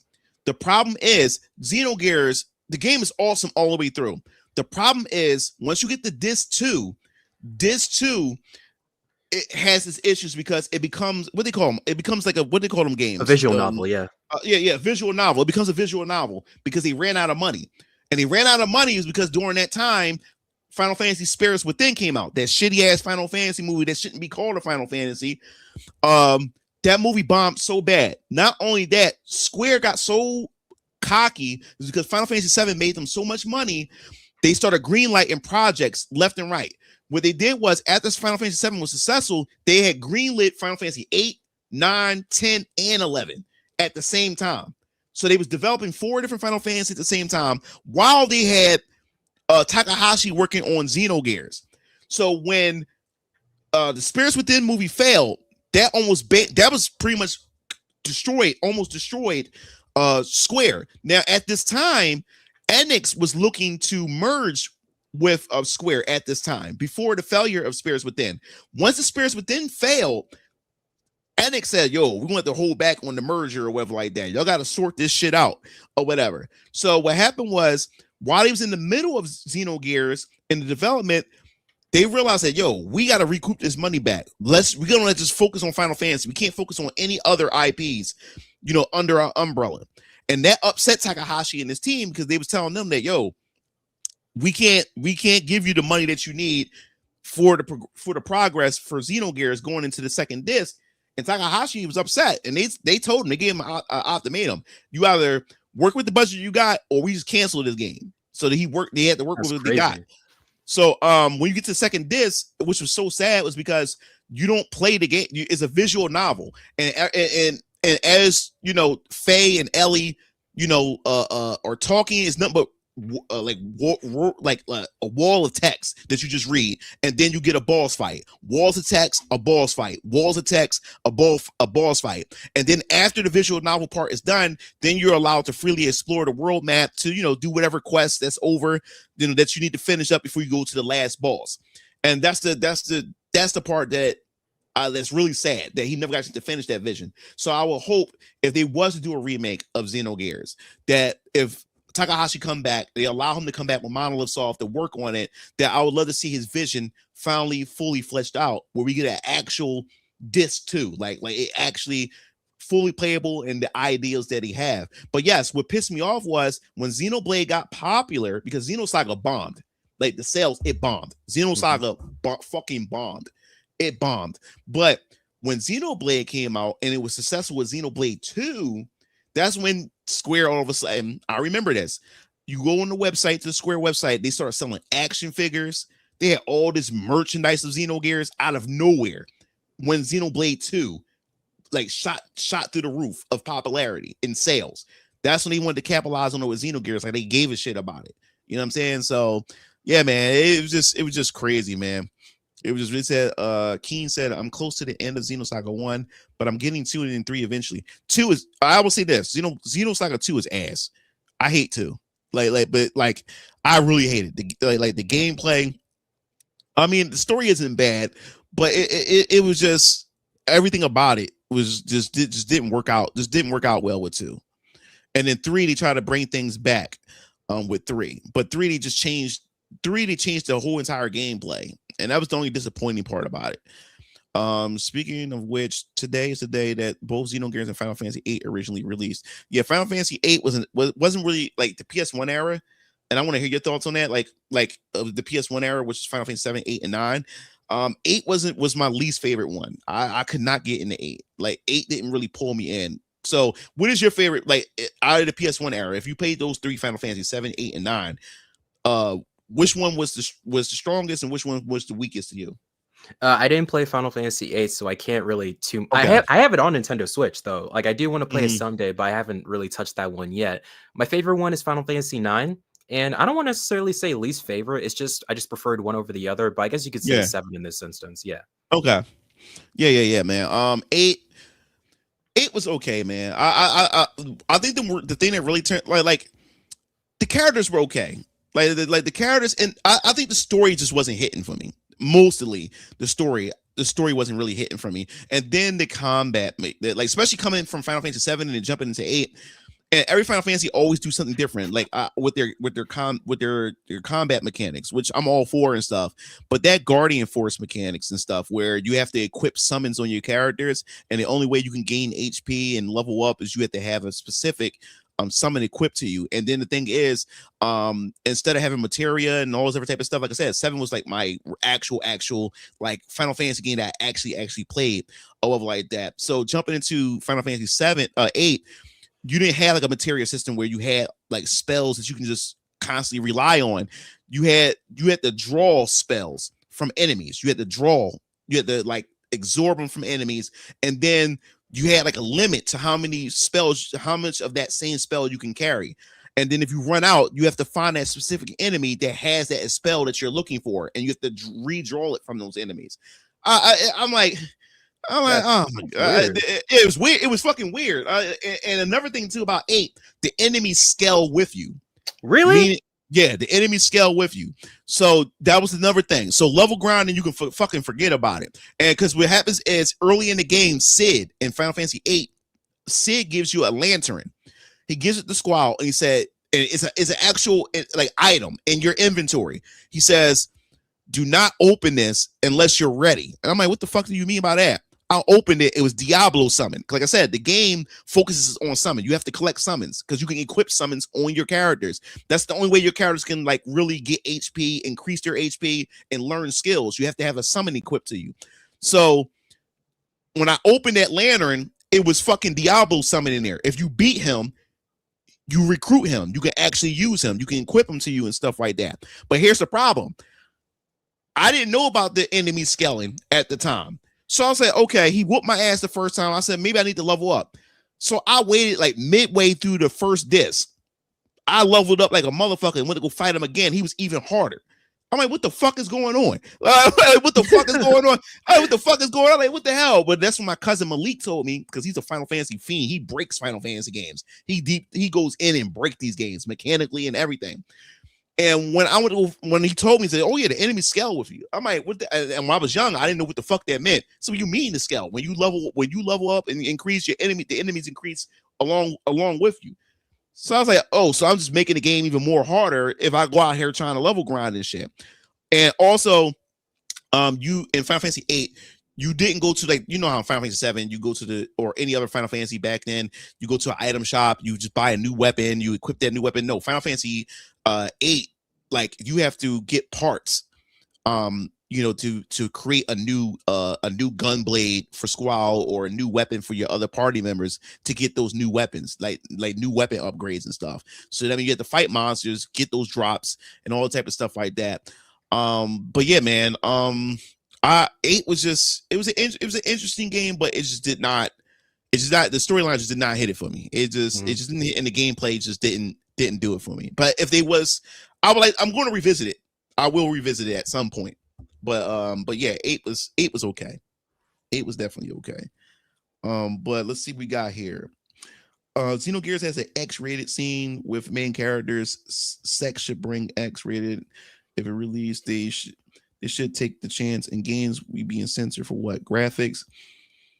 Oh well, yeah, there was a love making scene in Xenogears. I wouldn't even call it X-rated. I mean, it didn't really show anything, but yeah, there was a sex scene in Xenogears, or like that. There's a couple times you've seen naked chicks in the game, in Xenogears and stuff. But he said, I have that. Final Fantasy Spirits Within. Have you ever watched Final Fantasy Spirits Within? No, I never seen Spirits Within. No, I would say it really that bad. I would say watch it. Let me say this: it's not Final Fantasy. I mean, it's a unique experience. What ruined it was because it had Final Fantasy name on it, and because it had Final Fantasy name on it, it has expectations. But it was before its time. It was one of the most expensive films. It was expensive. It's CGI. It's in CGI. The characters looked real as fuck at that time. And I mean, it was so advanced, and that budget was fucking crazy, or whatever. But it did not do well at all. It bombed, and it only bombed because Final Fantasy name was on it. It was not. Well? Yeah, it did well. As far it was a fan. It wasn't. Was it in theaters in the States? I don't know. I don't think it was in the theaters in the States. I don't think so. I know it was in the theaters in Japan. I know it did well in Japan. I was in college when Average Children came out. I remember when it came out, we got the fan subtitles, and man, we made that shit an event, but Adventure didn't really age well, like for me. Now, visually, I still like it. The action is still pretty dope, but like the story wise, character assassination, retcons, um, it did not age. It did not age well at all. It said, I used this to being like a visual novel. Radical Dreamers, after all, is another favorite. That's just like that. I adore 9 too. Junctions, you see, yeah, Junctions, it was actually really good. Yeah, well, that's the thing about Final Fantasy 8 I wanted to tell you about. Final Fantasy 8, once you understand the junction system, which is the summons and stuff like that, once you understand how it works, you can break the game early on. Like you can break it early. You can break it early. Oh. Like you can pretty much be unstoppable. If you know how the system works and stuff. But now as far as tactics games, have you ever played any tactics games? Like the tactical genres in general? Yeah, the genre in general, yeah. I would say it's like, okay, there's two that comes to my mind. Number one is Fire Emblem. And my first one was Three Houses on Nintendo Switch, because I was Right. actually working at GameStop at the time, right? So I was working there, and one of the games that was selling the most over there was Fire Emblem Three Houses when that first came out. And a lot of the times my coworkers would be having conversations with the other customers about how Mhm. cool Fire Emblem Three Houses was. And the thing is, man, when it comes to me and Fire Emblem, it was just it took I just wasn't like used to the concept of just like tactical gameplay. So that's why it didn't really Right. appeal to me at the time. But even then, I still knew how big Fire Emblem Awakening was when that first came out. So now it's like after a couple of years, or more like 2 years, I would say, of me hearing about Mhm. Fire Emblem Three Houses, that's when I was like, you want to know what? Let me just give it a shot on my Nintendo Switch. So I was like, why not? I can always use more RPGs, especially after Xenoblade Chronicles 2, which, by the way, Xenoblade 2, that was my first RPG on my Nintendo Switch. Loved it. Loved the hell out of it. Mhm. But once I played Three Houses, I loved it.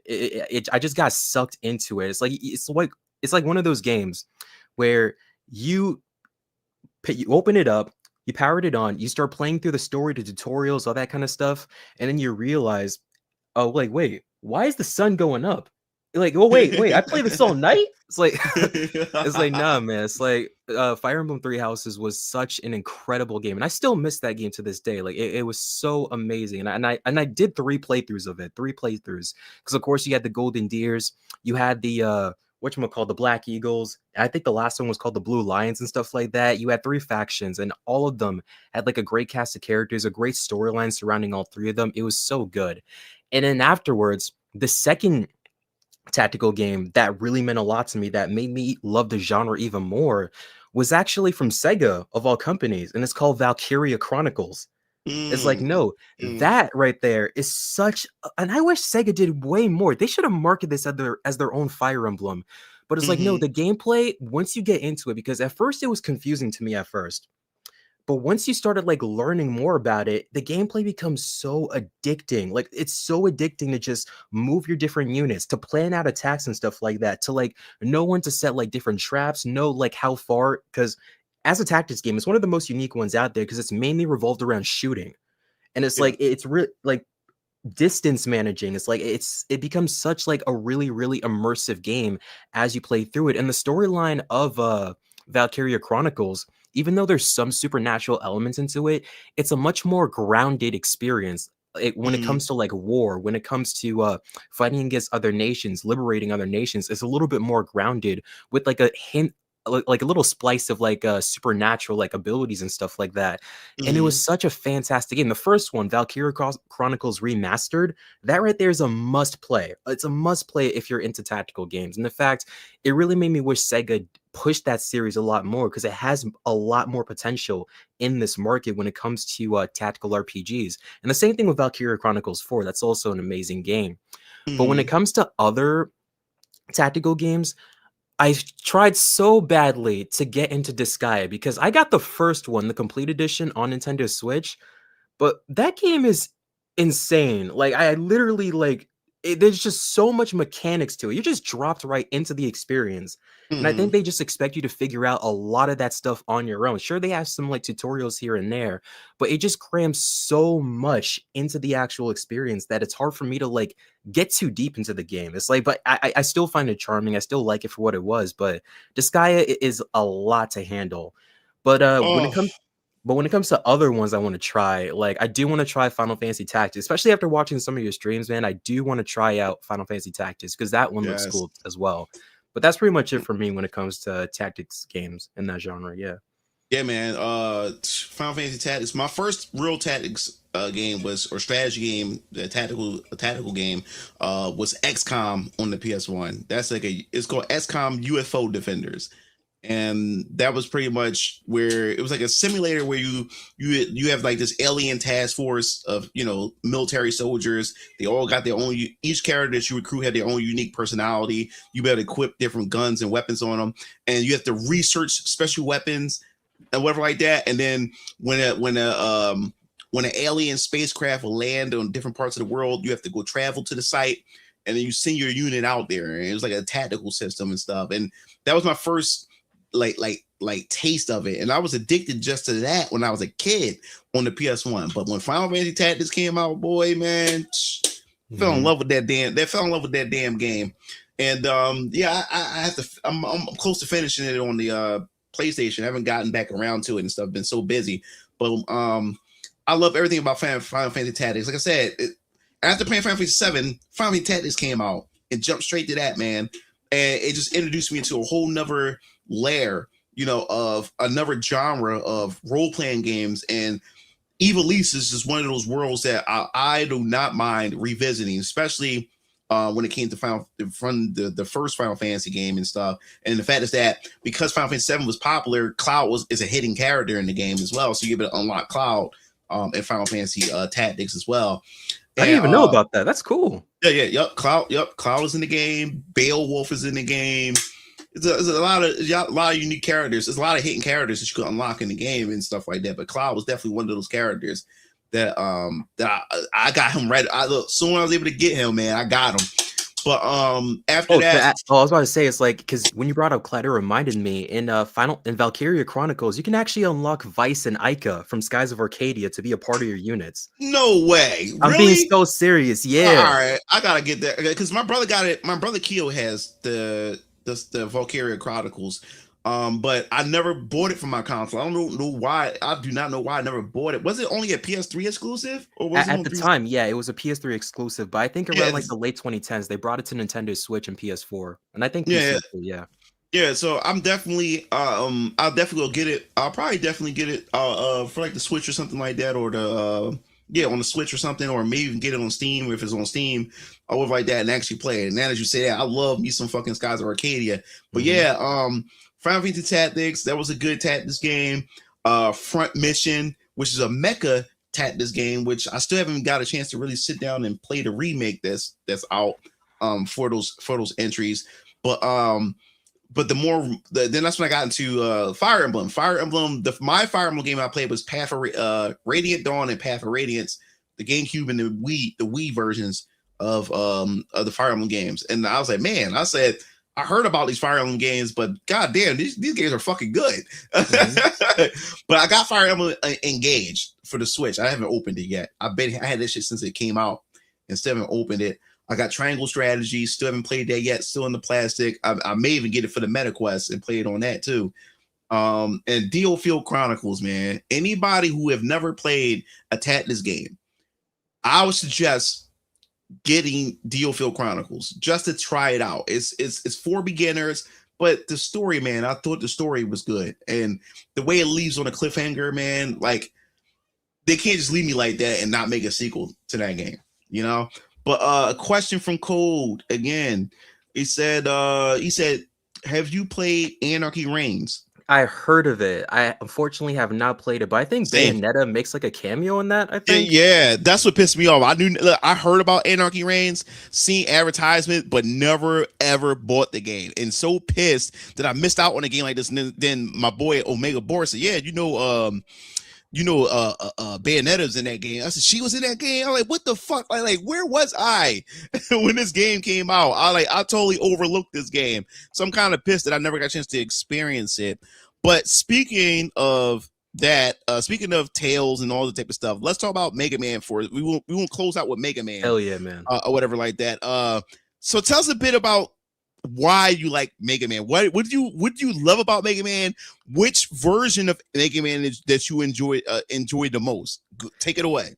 Dude, it's like I got a whole video say about this exact same thing, like in the beginning of it, but it's like, nah, dude, it's like when it comes to Mega Man, the funny part is throughout the 2000s, like as a kid, I was a huge fan of Mega Man, despite playing zero of the games, zero of Uh, them.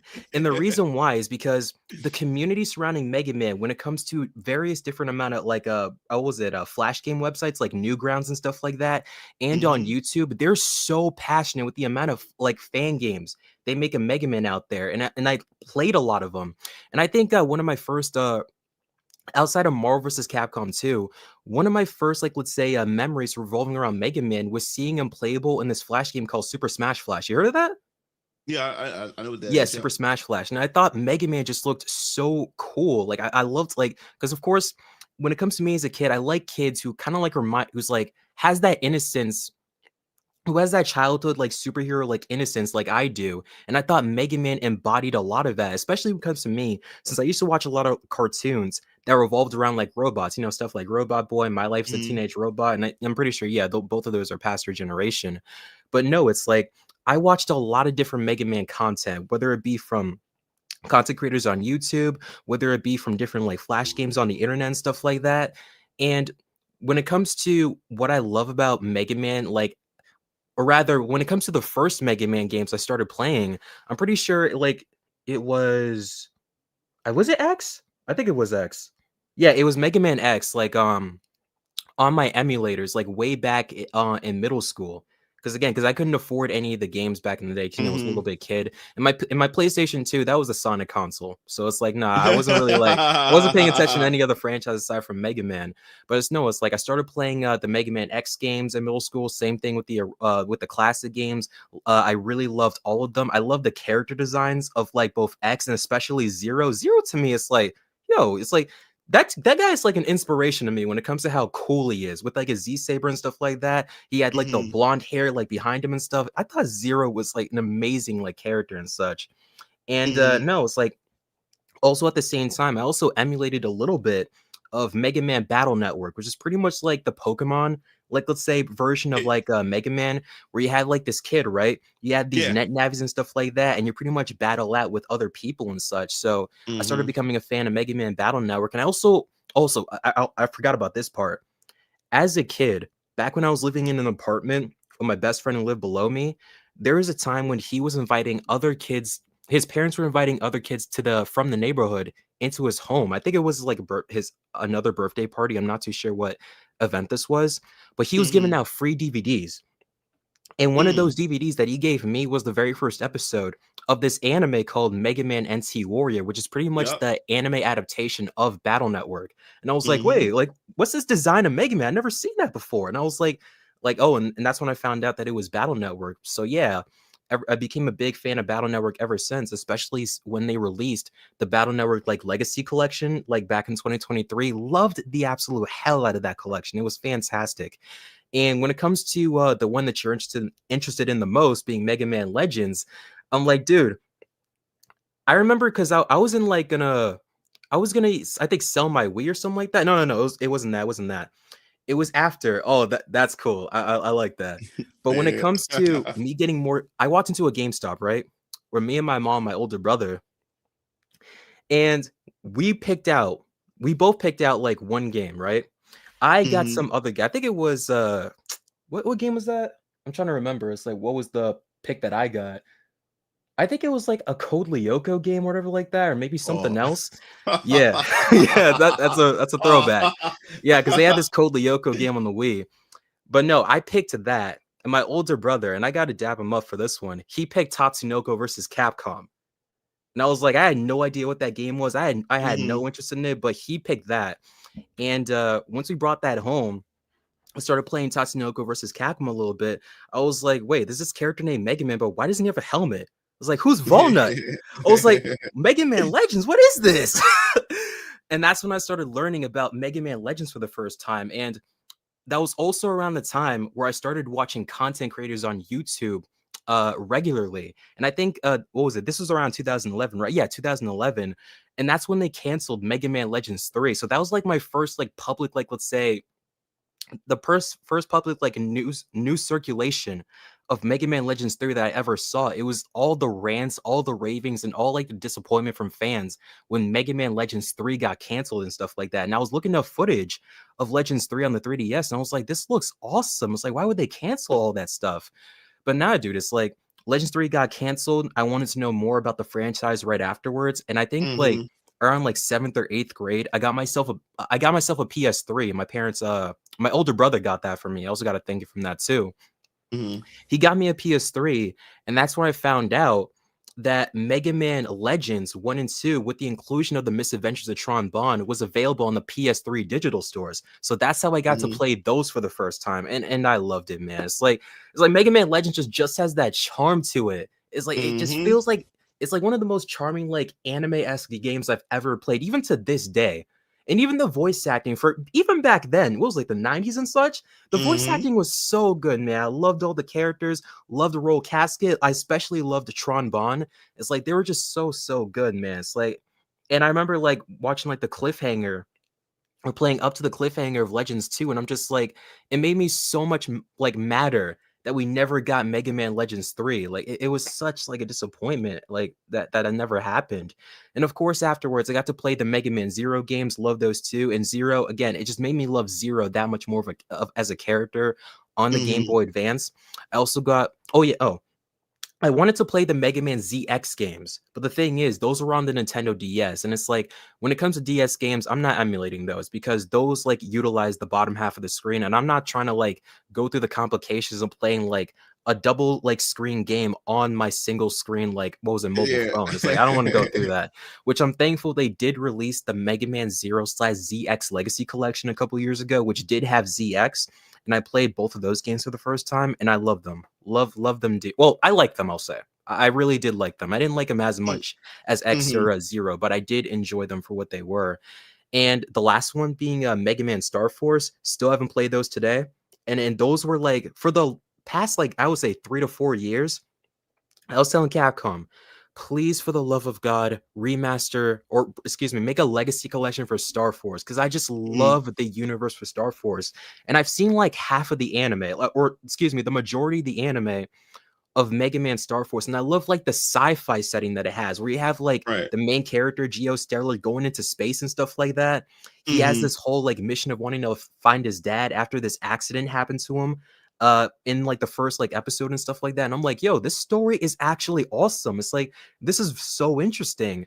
And I've been wanting to play Star Force since then, but at the time they were only on the DS. Capcom never re-released the Star Force games, and that's when when I'm thankful because they're coming next month, is where we're having the Mega Man Star Force Legacy Collection.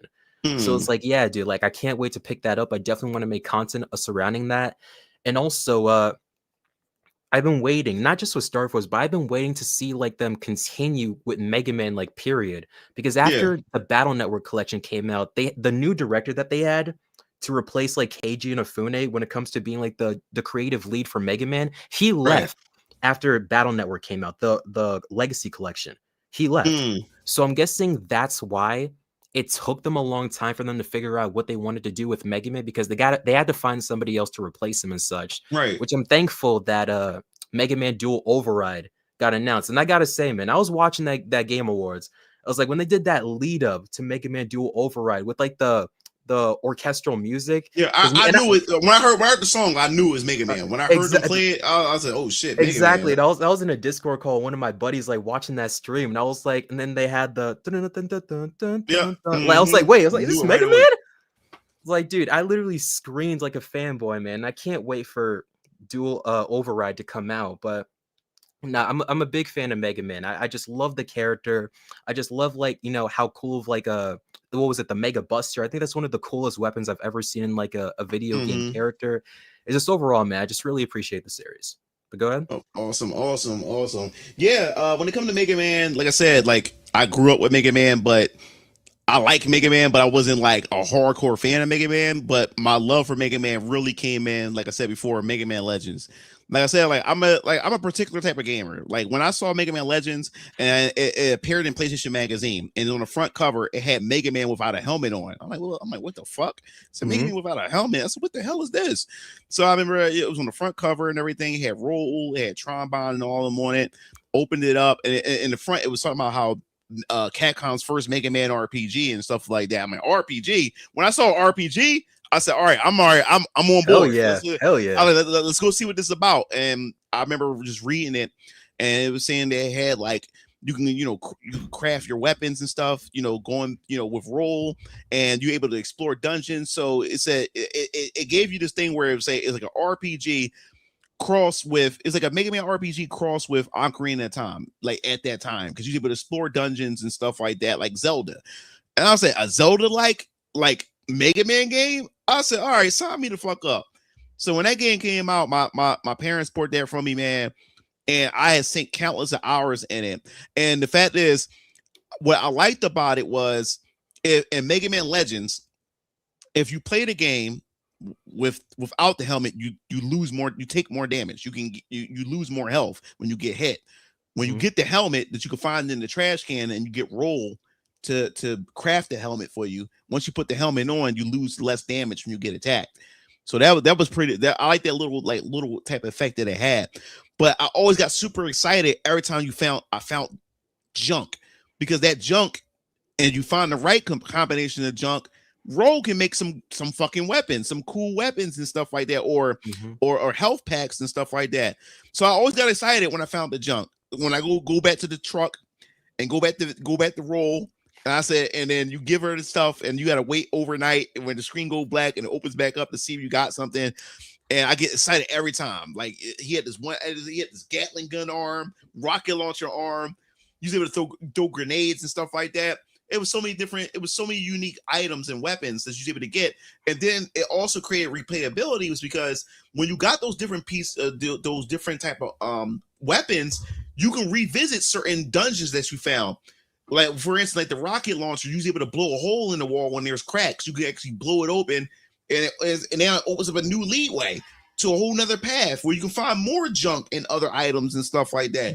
So it was really, really cool. Then my sister had got the Misadventures of Trombone, and I actually ended up playing that as well. Use little server bots, you command them, they can find items and stuff like that. It was an overall charming game. That's why when part 3 was announced, I was excited, but also kind of like underwhelmed. And the reason why I'm saying underwhelmed is because I'm not a handheld guy. And they were saying that part 3 was going to be on the 3DS. I have a 3DS, but I'm like, I don't want to play it on a 3DS. I'll get it because I'm a fan of Mega Man Legends, but I'd much rather play it on a console. And then when it got canceled, I was like, oh man, like, well, that's a wrap for that.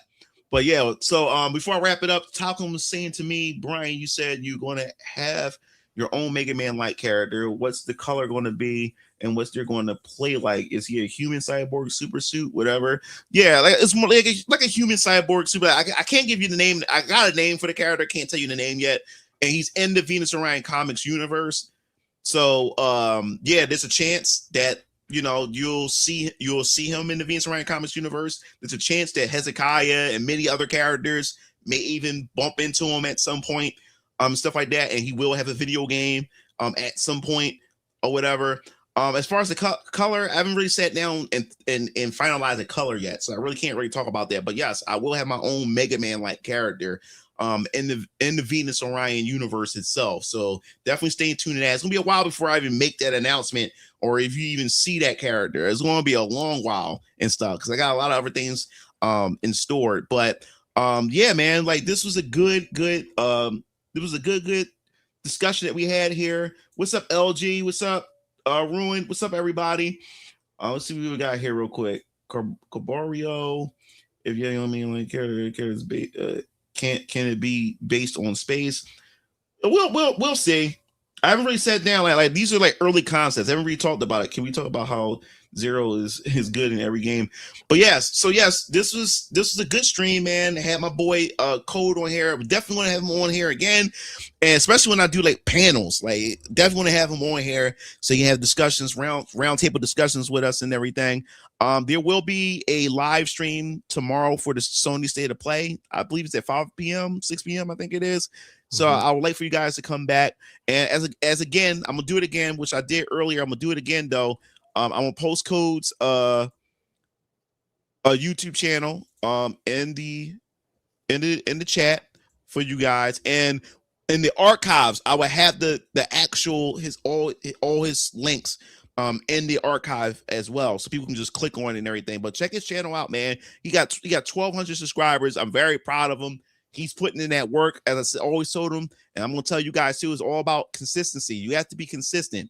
You can't talk shit and then don't do nothing. It's like I said, it's easier to fall into that loop where you just talk a good game because it gives you that, it pumps you up, it gives you that motivation, but it doesn't mean shit if you don't do nothing. So if you are trying to be a content creator, and if you're not trying to be a content creator, but you need to apply this to your life, in order for shit to happen for you, you have to be consistent.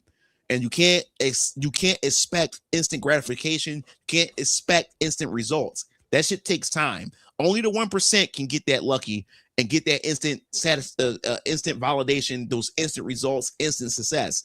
You know, you got to grind. And as I said before, there's no way you can go through life and you putting in all this effort and you don't see any results. That's not how life works. That's not how probabilities. That's not how statistics work. There's no way in the world you just constantly grind and you constantly putting effort and then nothing works out for you. It just, some things is a slow burn. You know what I'm saying? But do not get discouraged. And this young man right here, Code, he didn't get discouraged. And I watched where he first started, and then this dude is at 1,200 subscribers. So I'm very proud of him that he's able to put this work in, and I wish the best for him. Like I told him before, Really appreciate that. I told him before, he can surpass me because, like I said, his content is good. He's a good storyteller. Like, look at how he edits his video, listen to what he says and how he breaks things down. This is potential. This is a YouTuber that has potential to actually go places and stuff. So you definitely go check out his channel, man. Like, but do you have anything you want to say before we close out, man? I just want to say thank you so much, man, like for having me on, because like, it's my first time like doing something like this, and I only like got into your channel, I think like around 2019. It's like it wasn't that long ago in the grand scheme of things. I never would have like pictured myself like being in this position of like being interviewed by you here. It's like I knew I always wanted to be a YouTuber, but like being here like this fast, especially when it comes to having 1K subs. It's like when I woke up and found out that I reached that number, I almost like could not believe it. And it was only from just 1 year of me being consistent. Because I was doing YouTube in 2022, but I only posted like one video in 2022, one video in 2023. But I told myself around like sophomore year of like community college that I wanted to actually like make this like consistent. I wanted to actually do something that was going to potentially change my life like for the better and such. And that's when I started being consistent with my channel, and just 1 year later I'm already here. It's like it really does like make me feel happy inside knowing that like I can actually do this if I put my mind to it. You hear that, guys? Yes, you just got to put your mind to it and you got to work at it, man. You know what I'm saying? Practice makes perfect. Do not give up and work at it. Don't make excuses for yourself. Well, I don't have time to do this. No one don't want to hear that bullshit. Even if you don't, just take 5 minutes of your time, 10 minutes of your time. If you can sit down and binge anime, if you can sit down and play video games, if you can sit down and beat your dick to hentai or whatever you do or whatever like that, you can take that time to do the things that you need to do that will allow you to advance in your life. You know what I'm saying? But it takes discipline. And once you discipline yourself, you can apply it to every facet of your life. You know what I'm saying? And that's how you can see your life improve and stuff. So don't give up, hang in there. And as I said before, consistency. You have to be consistent. If you try until you can say in the bottom of your heart that you tried everything, then I can understand this. So you know what? This is just not working out. But you have to try everything. You know what I'm saying? But that pretty much just wraps all this up, man. I hope you guys enjoyed the stream. There will be a stream tomorrow. We're going to sit down. We're going to watch the Sony State of Play. I think it's 5 p.m. Eastern time or 6 p.m. But don't worry about it. When you see me pop up, hop on in and we're gonna watch this hour-long state of play and see what reveals they have. Hey, we might get some shocking reveals. Who knows? But I hope you guys have a good night, and I'll definitely be seeing you Game Fiends later. And peace out.